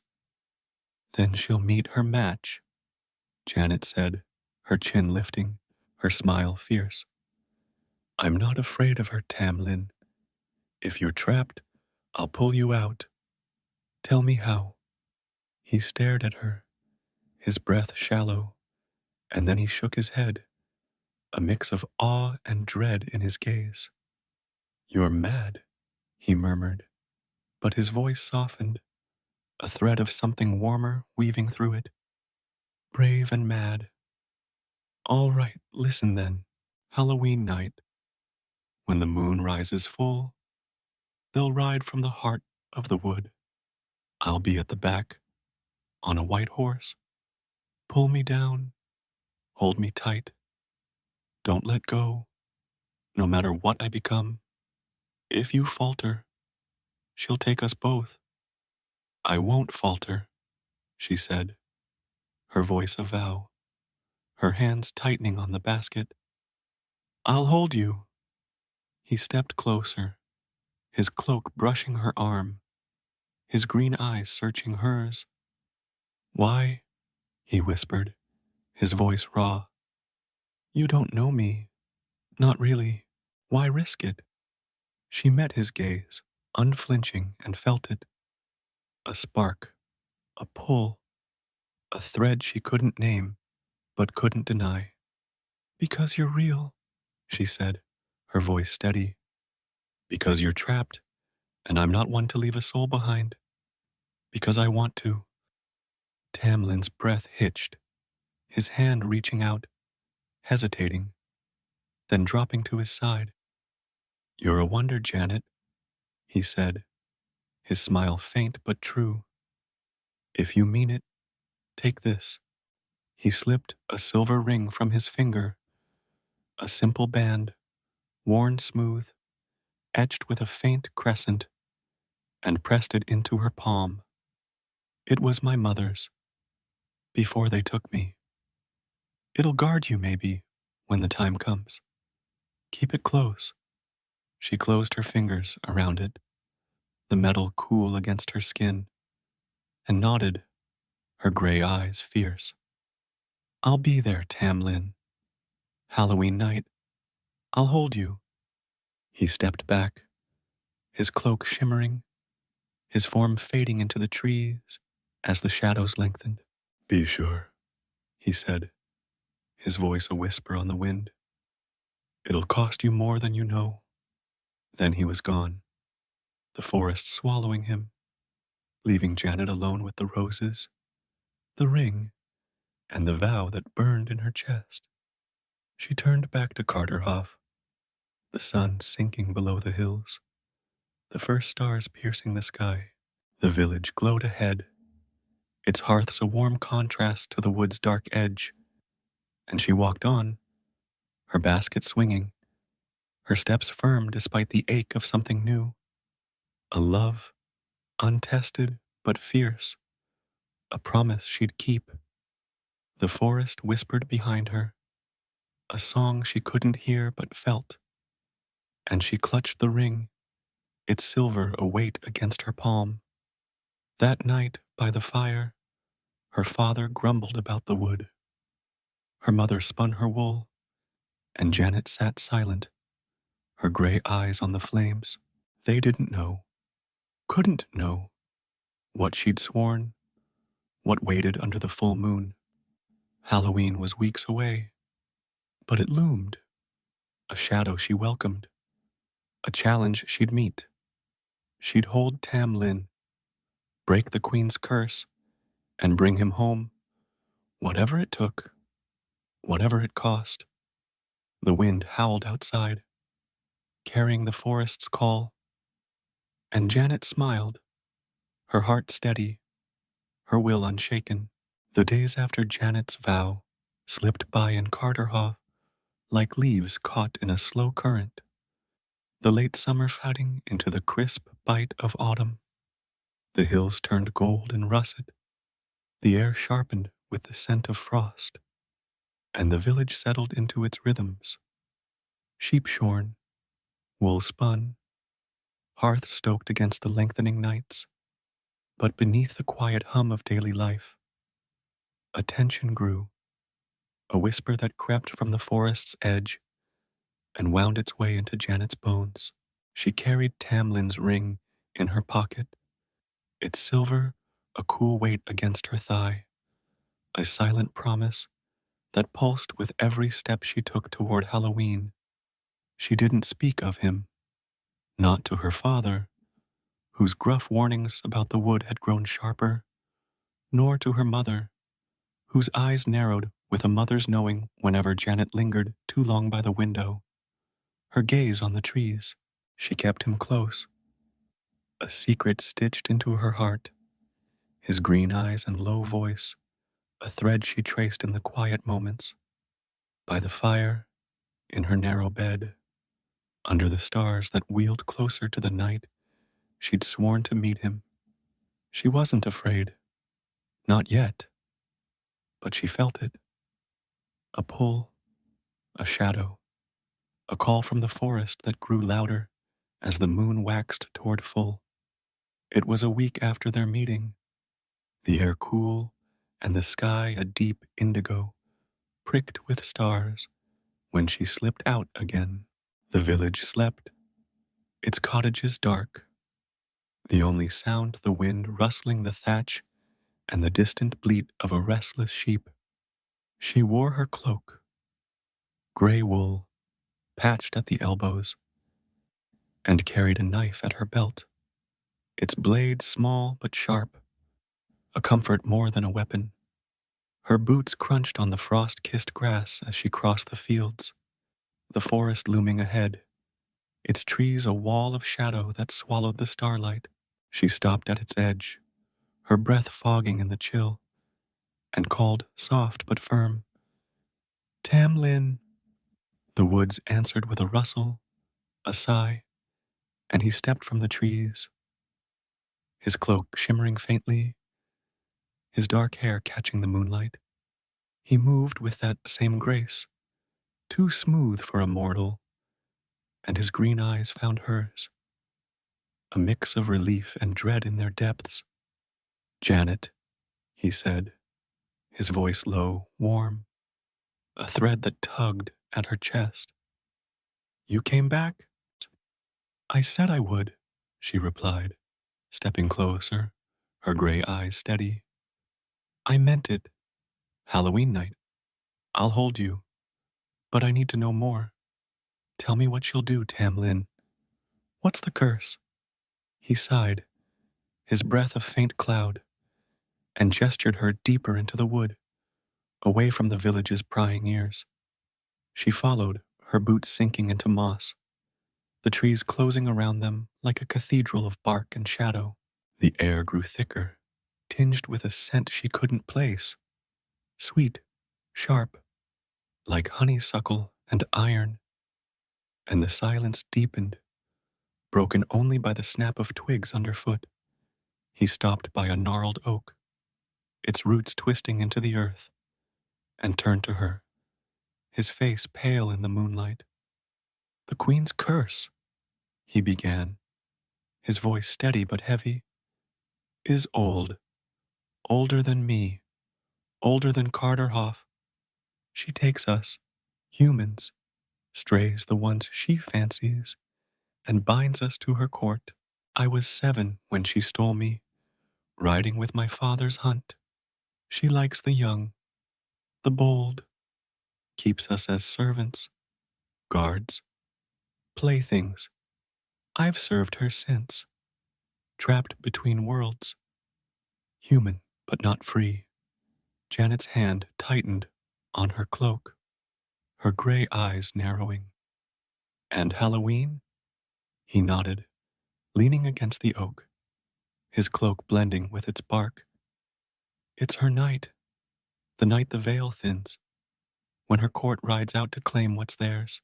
Every 7 years, she offers a tithe to the dark, a soul, a price to keep her power. This year, it's me.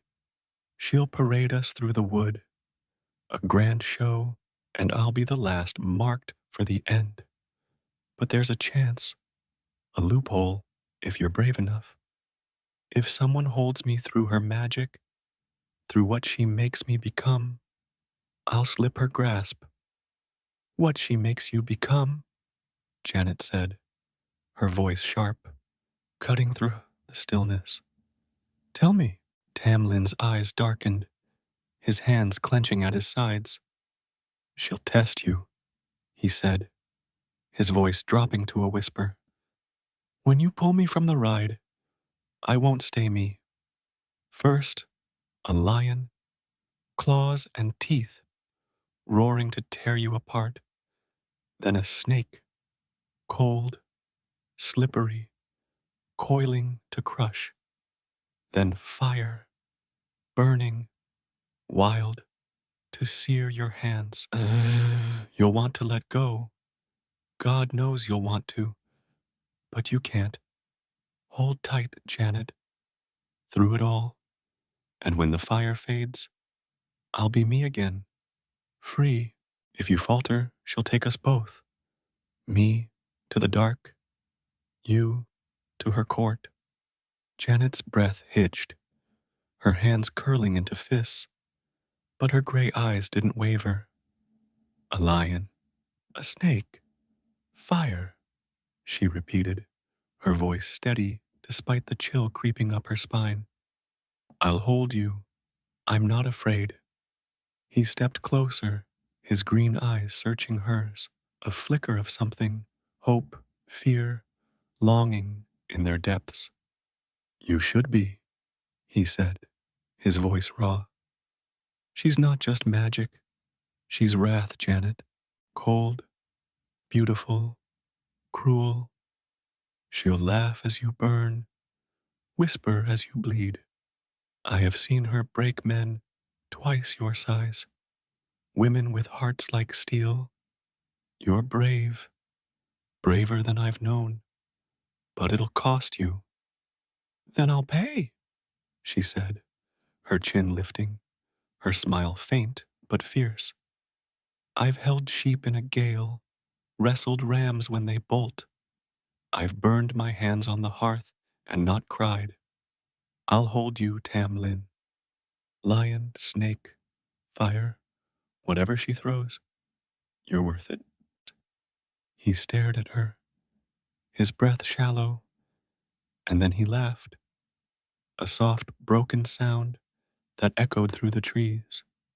You're a wonder, he said, his voice trembling with something like awe, mad and marvelous. If you're set on this, take the ring. Keep it on. It's small, but it's mine. My mother's, from before. It might shield you, weaken her grip. And Halloween night, stand by the crossroads where the paths split. That's where we'll pass. So she nodded, slipping the silver ring from her pocket and onto her finger, its crescent etching cool against her skin. Crossroads, she said, her voice firm. I'll be there. He reached out, his hand brushing hers, a fleeting warmth that sent a shiver through her. Don't let go, he whispered, his green eyes locking with hers. No matter what, promise me. I promise, she said, her hand closing over his, her gray eyes blazing. I'll hold you. He pulled back, his cloak shimmering as he stepped into the shadows, his voice a murmur on the wind. Be ready, Janet. She's coming. Then he was gone, the forest swallowing him, leaving her alone with the oak, the ring, and the weight of her vow. She returned to the village, under a sky thick with stars, her cloak damp with dew, her mind racing with his words. Lion, snag, fire. The cottages glowed ahead, their hearths a faint comfort, but she didn't linger by the fire that night. She climbed to her attic room, the wind rattling the shutters, and sat by the window, her gray eyes on the forest's dark edge. Halloween was near. 2 weeks, maybe less. And she'd be ready. She wouldn't falter, wouldn't break. Not for Tam Lin. Not for the love she'd claimed under the trees. The next days were a quiet storm of preparation. She went about her chores, hauling water, spinning wool, her hands steady, her face calm, but her mind was elsewhere. At night, when the village slept, she slipped out, her cloak a shadow as she crossed to the forest's edge. She practiced, gripping a sapling as the wind howled, her arms aching as she held fast, pressing her hands to a candle's flame, the burn a sharp lesson she bore without flinching, wrapping her arms around a thorn bush, the pricks drawing blood she wiped away with a grim smile. She'd hold him. She had to. And the pain was a teacher, a strength she forged in silence, the village whispered, sensing a change. Janet's odd these days, they'd say over ale, their eyes on her as she passed, her basket empty of roses now. Too quiet, Too far off, her father grumbled. Stay from that wood, lass. It's stirring. And her mother's hand stilled on the loom, her voice low. There's a shadow on you, Janet. Don't go where we can't follow. I'm fine, she'd say, her smile tight, her gray eyes deflecting their worry.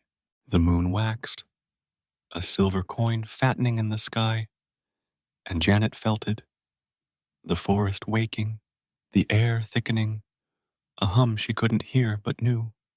She stood by her window each night, the ring glinting on her finger, her gray eyes on the trees, and waited. Tam Lin was there, trapped, waiting too, and she'd be his strength, his freedom. She'd hold him, through claws, through coils, through flames, and bring him home, whatever the cost. The wind sang, the forest called, and Janet readied herself, her heart a drumbeat in the dark.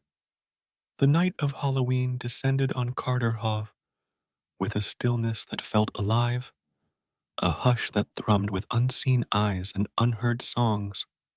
The moon hung full and heavy in the sky, a silver disk so bright it cast the village in a wash of pale light, turning the cottages into silhouettes and the fields into a sea of frost-kissed grass. The air was cold, sharp with the bite of late autumn, and carried a scent Janet couldn't place, sweet like wildflowers, bitter like iron, a breath of the forest that seeped into her bones. She stood at her window, her gray eyes fixed on the dark line of Carterhaugh Wood, her heart a steady drumbeat against the quiet. The village slept or tried to. Doors barred, shutters latched, whispers of old fears, keeping the hearths burning late. Her father had grumbled all day, his hands tight on his axe as he split wood, his voice rough with unease. Stay in tonight, Janet. There's a strangeness on the wind. Her mother had spun her wool in silence, her eyes darting to the window, her lips moving in a prayer she didn't voice. Janet had smiled, her hands steady as she mended a cloak, her voice light. I'll be fine, Da. Just a quiet night by the fire. They'd nodded, relieved. But when the house grew still, she slipped out, her patched cloak around her shoulders, Tam Lin's silver ring glinting on her finger. She crossed the fields, her boots silent on the grass, the moon's light a guide that painted her shadow long and sharp. The forest loomed ahead, its trees a wall of shadow that swallowed the light, their branches swaying in a wind she couldn't feel. She reached the crossroads, where two paths split, one winding north, one east, a place the villagers shunned, and stopped, her breath fogging in the chill. The air thickened, a hum rising from the wood, and she felt it, a pulse, a presence, the veil between worlds thinning as Tam Lin had warned. The forest woke. It began with a sound, a low keening note that wove through the trees, sweet and sharp, a melody that tugged at her heart and prickled her skin. Lights flickered, tiny sparks of silver and gold, darting among the branches like fireflies, growing brighter, steadier, until they spilled from the wood in a shimmering tide. The ground trembled, a faint rhythm of hooves, and then they came, the fairy court, a procession of unearthly beauty that stole her breath. They rode on horses, white as bone, their manes flowing like water, their eyes glinting with a cold, feral light. The riders were tall, impossibly graceful, their faces sharp and luminous, their cloaks woven of mist and starlight. Some carried lutes, their fingers plucking strings that sang with a voice beyond mortal ken. Others bore horns, their notes a call that shivered through the air. At their head rode the queen, a figure of ice and shadow, her hair a cascade of midnight, her eyes silver and unblinking, her gown a swirl of frost that glowed with a light that hurt to see. She was beautiful, terrible, radiant, a force that bent the world to her will, and Janet felt her power, a weight that pressed against her chest, urging her to kneel. But she didn't.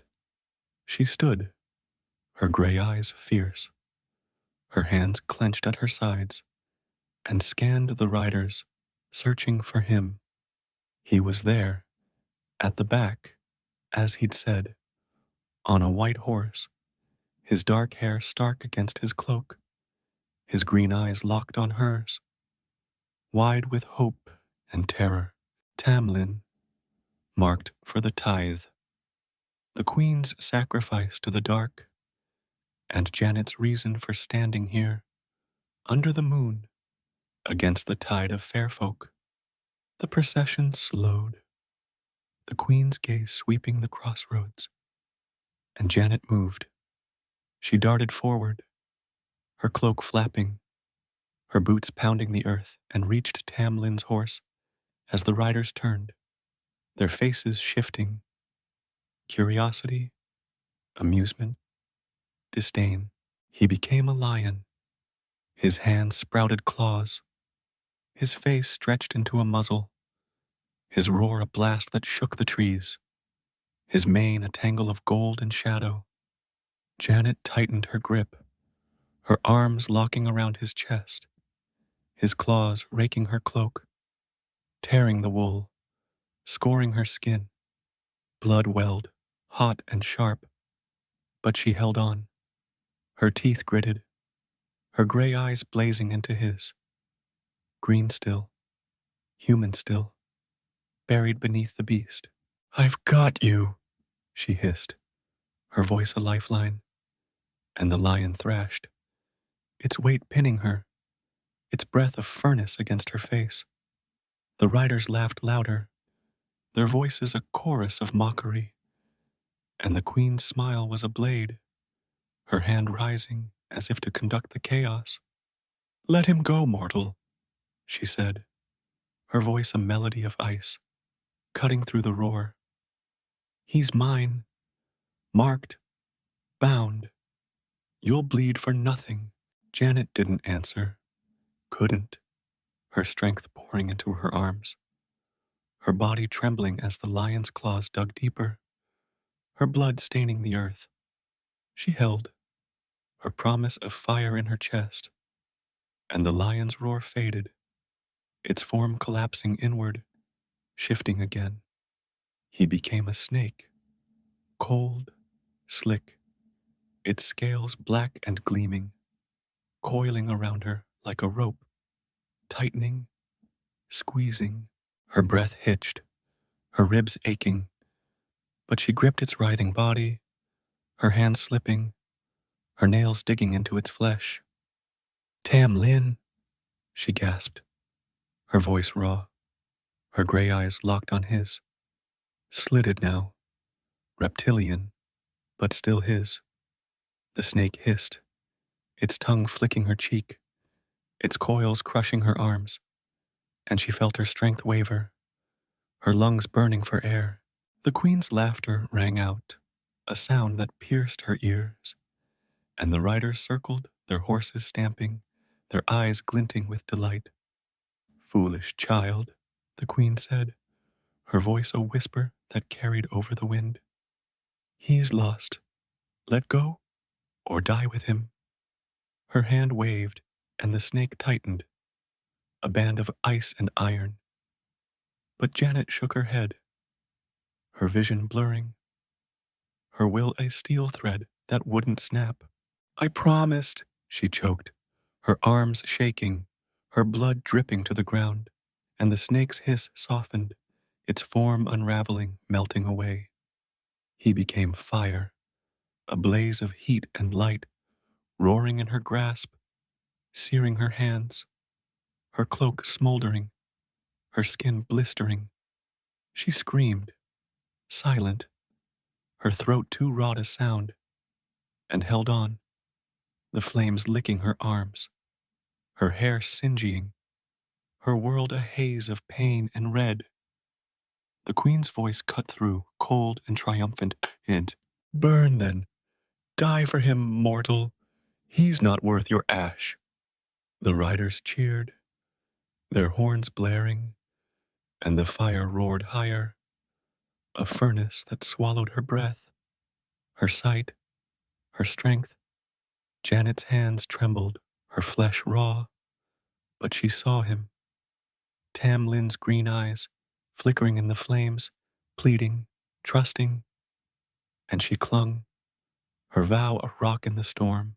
"I won't let go," she whispered, her voice lost to the blaze. Her arms locked tight, and the fire surged, a final blinding flare that stole her air. The queen's laughter peaked, a crescendo of ice and malice, and then it stopped. The flames died, the heat vanished, and Tam Lin fell against her, human again, his body heavy, his breath ragged, his dark hair damp with sweat. Janet collapsed, her arms still around him, her hands burned and bleeding, her cloak in tatters, her gray eyes wide with pain and triumph. The riders fell silent, their horses rearing, and the queen's face twisted, her silver eyes blazing with a fury that shook the wood. "You dare!" she hissed, her voice a whip that cracked the air, and the forest trembled, the trees bending as if in fear. Janet held Tam Lin, her strength fading, her voice a rasp. "He's mine," she said, her gray eyes meeting the queen's, unflinching despite the agony. "You've lost." The queen's hand rose, the air darkening, but Tam Lin stirred, his voice weak but clear. "She's won, my lady. Let us be." The riders murmured, their light dimming, and the queen's gaze burned, a storm of ice and shadow, before she turned her horse, her voice a final, cold echo. "So be it." The procession vanished, a shimmer of light swallowed by the wood, and silence fell, broken only by the wind and Tam Lin's shallow breaths. The forest fell silent as the fairy court vanished. Their shimmering lights snuffed out like candles in a gust, leaving Carterhoff Wood cloaked in a stillness that felt heavy, alive with the weight of what had just passed it. The moon hung high, its silver glow spilling over the crossroads, bathing the scene in a cold, ethereal light that turned the frost on the grass to diamonds, and the blood on Janet's hands to dark ribbons. She knelt there, her arms still locked around Tam Lin, her body trembling from the strain, the pain, the fire that had seared her flesh. He was human again, his weight solid, his breath warm against her neck. But she didn't loosen her grip.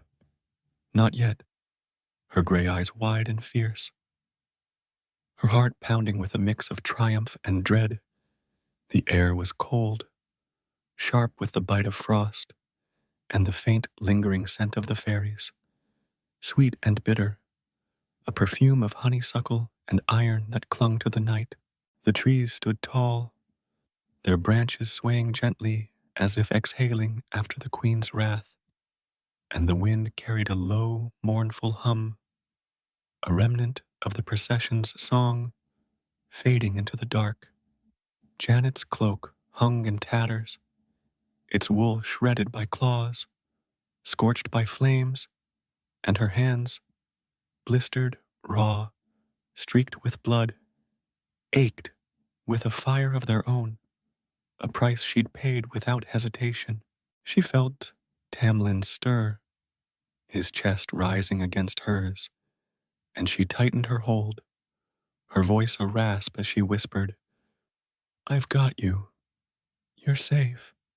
He groaned, his head lifting, his green eyes clouded with exhaustion, but alive, human, free.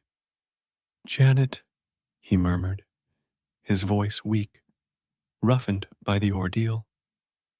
"You did it. You held me." His hands gripped her arms, trembling, and he pulled back just enough to meet her gaze, his face pale, his dark hair damp with sweat. "God's mercy, you're hurt. Your hands."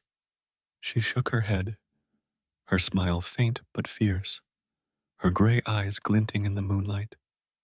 "Doesn't matter," she said, her voice steady despite the pain lancing through her. "You're here. That's what matters." She shifted, her legs wobbling beneath her, and helped him sit, her burned hands clumsy but firm as she steadied him. He was mown, his fairy cloak gone with the queen's magic, his skin chilled by the night air, and she pulled her tattered cloak around him, her touch gentle despite the agony it cost her. The crossroads stretched empty around them, the path silent, the forest holding its breath. But Janet felt it, a shift, a ripple, a shadow that hadn't fully retreated. The queen's final words, "So be it," echoed in her mind, a cold promise that lingered like frost on her skin, and she glanced at the trees, her gray eyes narrowing. "She's not done," she said, her voice low, a thread of steel beneath the weariness. "She's angry. I felt it." Tam Lin nodded, his breath shallow, his hands clutching her cloak.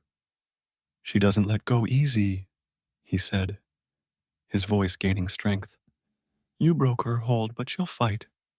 Try to take us both. Stay sharp, Janet. She's not gone far." The words had barely left his mouth when the air shivered, a pulse that rippled through the forest, and the shadows deepened, twisting into shapes that weren't there before. The trees groaned, their branches snapping like bones, and a wind rose, wild, cold, carrying a chorus of whispers that scraped at Janet's ears. Figures emerged, tall, thin, their forms blurred, their eyes hollow and glinting, shadows woven of night and malice. They weren't the radiant riders of the procession, but something darker, older, summoned from the queen's wrath, their hands reaching, their voices a hiss that coiled around her heart. "Mine," they whispered, a dozen voices overlapping, sharp and hungry. "He's ours. Give him back, or come with him." Janet stood, pulling Tam Lin up with her legs trembling, but her will unyielding. "No," she said, her voice a blade, cutting through the whispers. "He's free. You've no claim." She stepped in front of him, her burned hands raised, her gray eyes blazing into the shadows, and felt the ring on her finger flare, a sudden, sharp heat that pulsed against her skin, its silver glowing with a light that pushed the darkness back.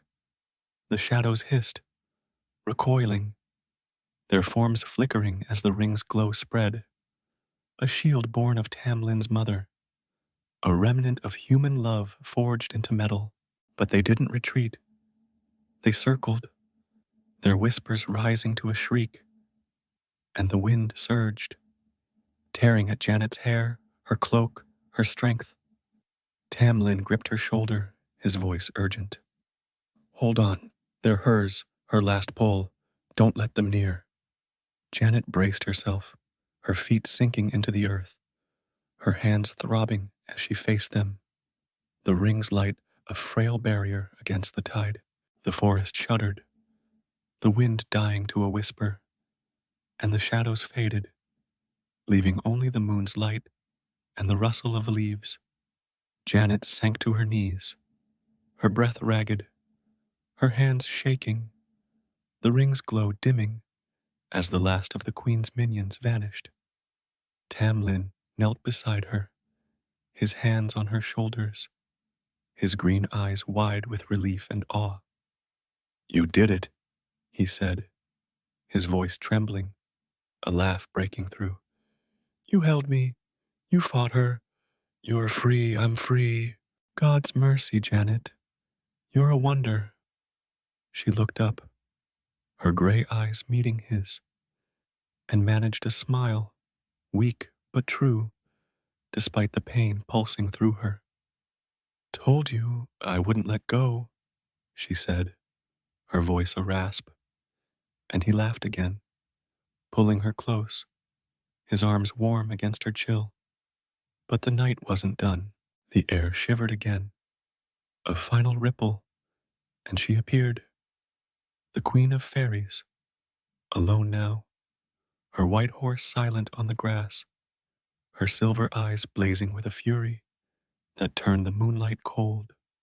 She was smaller without her court, her beauty sharper, more deadly, her gown a swirl of frost that shimmered with a light that stung Janet's eyes. She dismounted, her steps soundless, and stopped before them, her presence a weight that pressed against Janet's chest. "You," she said, her voice a melody of ice, sharp and cutting, "have taken what's mine, a mortal, a nothing, daring to defy me." Her hand rose, her fingers long and pale, and the air crackled, a frost forming on the grass around her feet. Janet stood, her legs unsteady, her burned hands clenched, and faced her, Tam Lin at her side. "He's not yours," she said, her voice raw but firm, her gray eyes locked on the Queen's. "He's human. He belongs here, with me. You've no right to him." The Queen's smile was a blade, her eyes narrowing. "Right," she hissed, her voice rising, a wind that tore at Janet's hair. "I am the queen of this wood, of the deep, of the dark. I take what I please, and he was mine. You've won him, yes, but you'll pay. Your blood, your breath, your soul." She stepped forward, her hand slashing the air, and a shadow surged, a whip of night, cold and sharp, aimed at Janet's heart.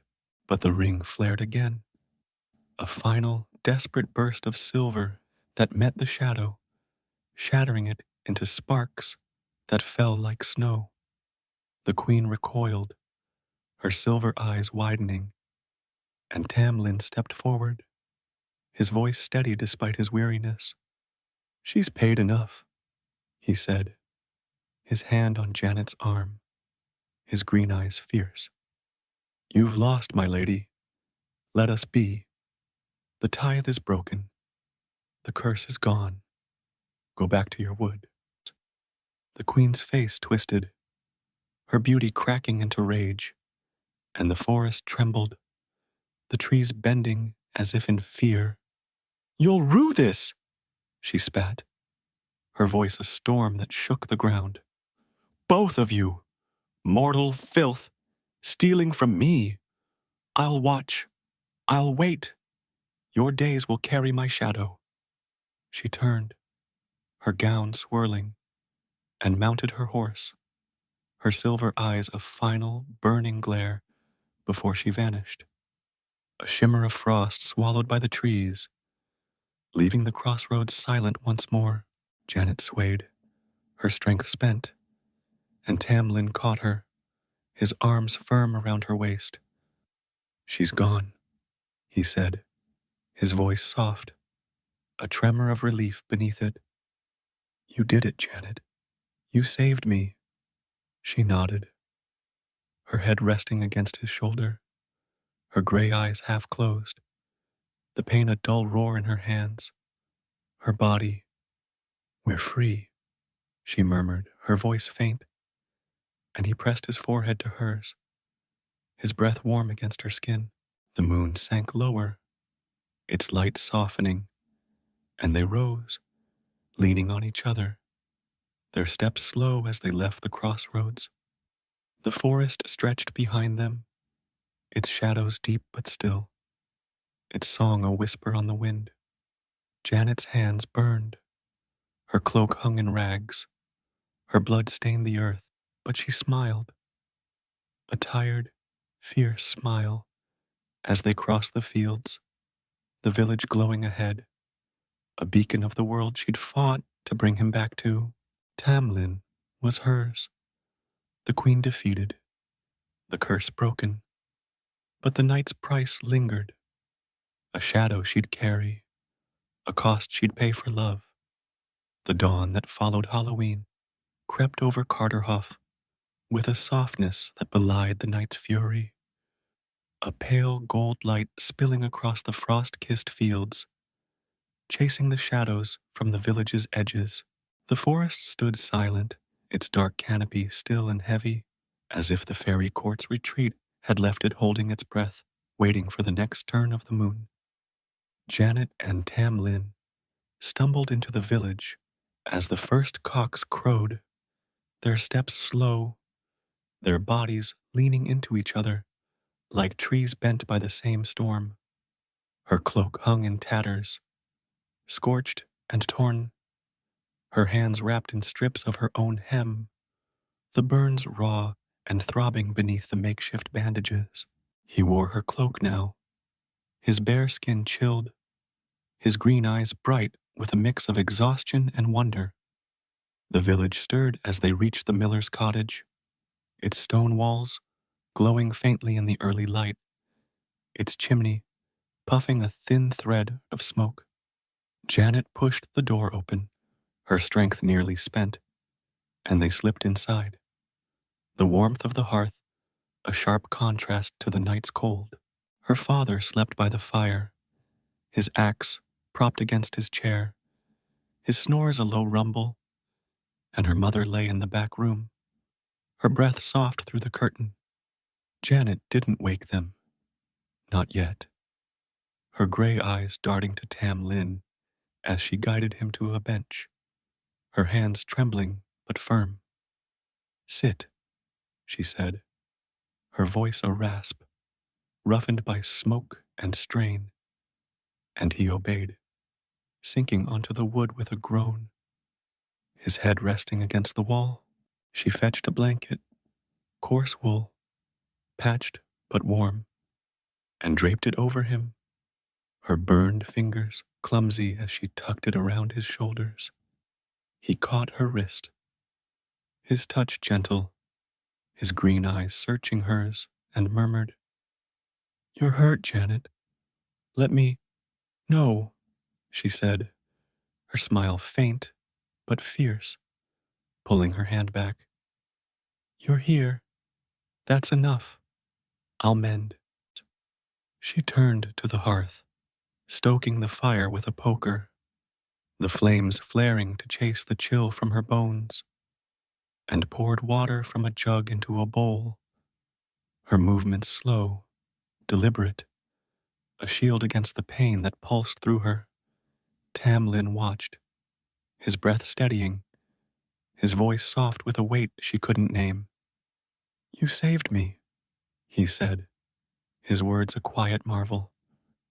"Through claws, through fire. God's mercy, Janet. I didn't think anyone could. Not for me." She glanced back, her gray eyes meeting his, and nodded, her voice steady despite the ache. "I promised," she said, dipping a cloth into the water, wringing it with a wince as her burns protested. "I don't break vows, Tam Lin. You're worth it." He smiled, a small broken thing, and leaned back, his eyes half closing as the fire's warmth seeped into him. Worth it, he echoed, his voice fading, and she saw it. The weariness of years in the Queen's grip, the relief of freedom, the shadow of what he'd been. She knelt beside him, wiping the sweat and grime from his face, her touch gentle, and felt it. A bond forged in the night, a love tempered by fire and blood. Her parents woke soon after, their voices rising in shock as they stumbled into the room. Her father's bellow, "What in blazes?" Her mother's gasp, "Janet, your hands."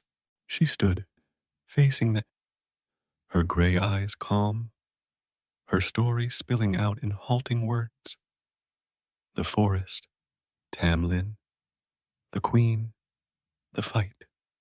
They listened, their faces paling, their hands clutching each other, and when she finished, her father sank into his chair, his axe forgotten, his voice a growl.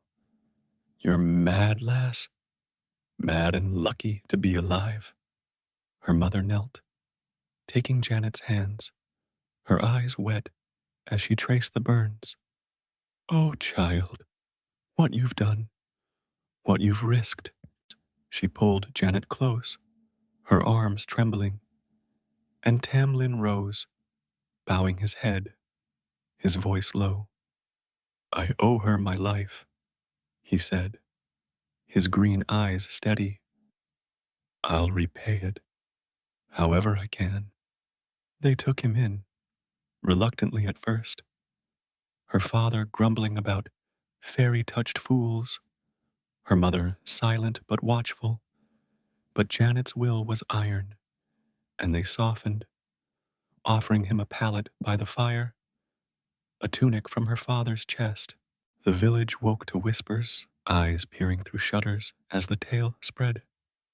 Janet, the miller's girl, pulling a man from the wood, her hands scarred, her cloak in rags. They called her Janet the Brave, their voices a mix of awe and fear, and children sang of her under the moon, a ballad born of the night she'd defied the fair folk. The weeks that followed were a quiet mending. Tam Lin stayed, his strength returning, his hands learning the village's work, hauling water, mending nets, his grace tempered by a human clumsiness that made Janet smile. She healed, her burns fading to scars, pink and jagged across her palms, a map of the night she'd held him. They spoke little of it at first, their bond a silent thread woven through shared glances, soft touches, the way he'd linger by her side as she spun wool or fetched wood. But the forest's shadow lingered, a hum on the wind, a chill in the air, and Janet felt it. The Queen's parting words, "Your days will carry my shadow," a whisper she couldn't shake. One evening, as winter crept closer, they stood by the mill, the sky a deep indigo pricked with stars, the forest a dark line on the horizon. Tam Lin's hand found hers, his fingers tracing her scars, his green eyes distant. "I dream of her," he said, his voice low, a confession carried on the wind. The Queen, cold, watching, her silver eyes in the dark.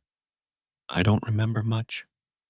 Bits of her court, songs, shadows, but she's there, waiting."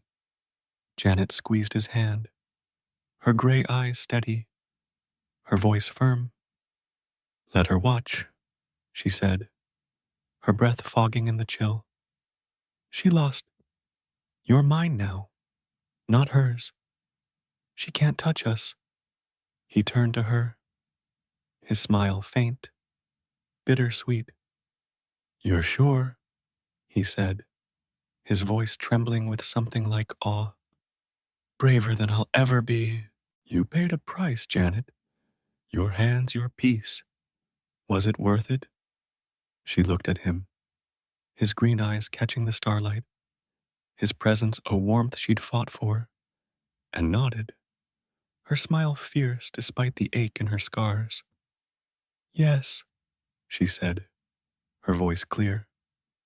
You're here, alive, free. That's worth everything.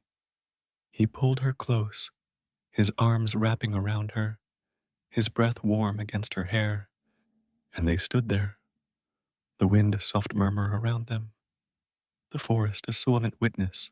The years stretched ahead, and they built a life, simple, steady, a cottage of their own by the mill, their days filled with work, their nights with quiet laughter. Tam Lin shed the last of the fairy's grace, his hands roughening with labor, his memories of the court fading to fragments, songs he couldn't place, a cold he couldn't shake. Janet bore her scars, a badge of her courage, and the village sang of her, their voices carrying her tale under the moon. But the forest didn't forget. On full moon nights, when the wind rose sharp and sweet, Janet would stand by the window, her gray eyes on the trees, and hear it. A whisper, a hum, a melody too faint to catch, but too real to deny. The queen was there, somewhere, watching, her silver eyes a shadow on the edge of their days, a promise unfulfilled but powerless. Janet didn't fear her, not anymore, but she felt her, a chill she'd carry, a cost she'd paid for love. The village grew around them, their tale a thread in its tapestry. Janet the brave, who'd faced the fair folk, who'd held a man through fire and won him back. Children sang it under the stars, their voices rising over the fields, and Janet listened, her heart full, her hands scarred but steady. She'd risked her life, her peace, her soul, and she'd won, not just Tam Lin, but a love that defied the dark, a bond forged in the night she'd stood against the queen. The forest stretched beyond, its shadows deep, its songs a whisper on the wind, and Janet lived on, her gray eyes bright, her will unbroken. The queen's shadow lingered, a hum, a chill, a memory, but it couldn't touch them, not truly. Love had prevailed, a light brighter than the moon, and under its glow they thrived, their days a testament to the night she'd held fast, beneath the full moon, against the tide of fair folk.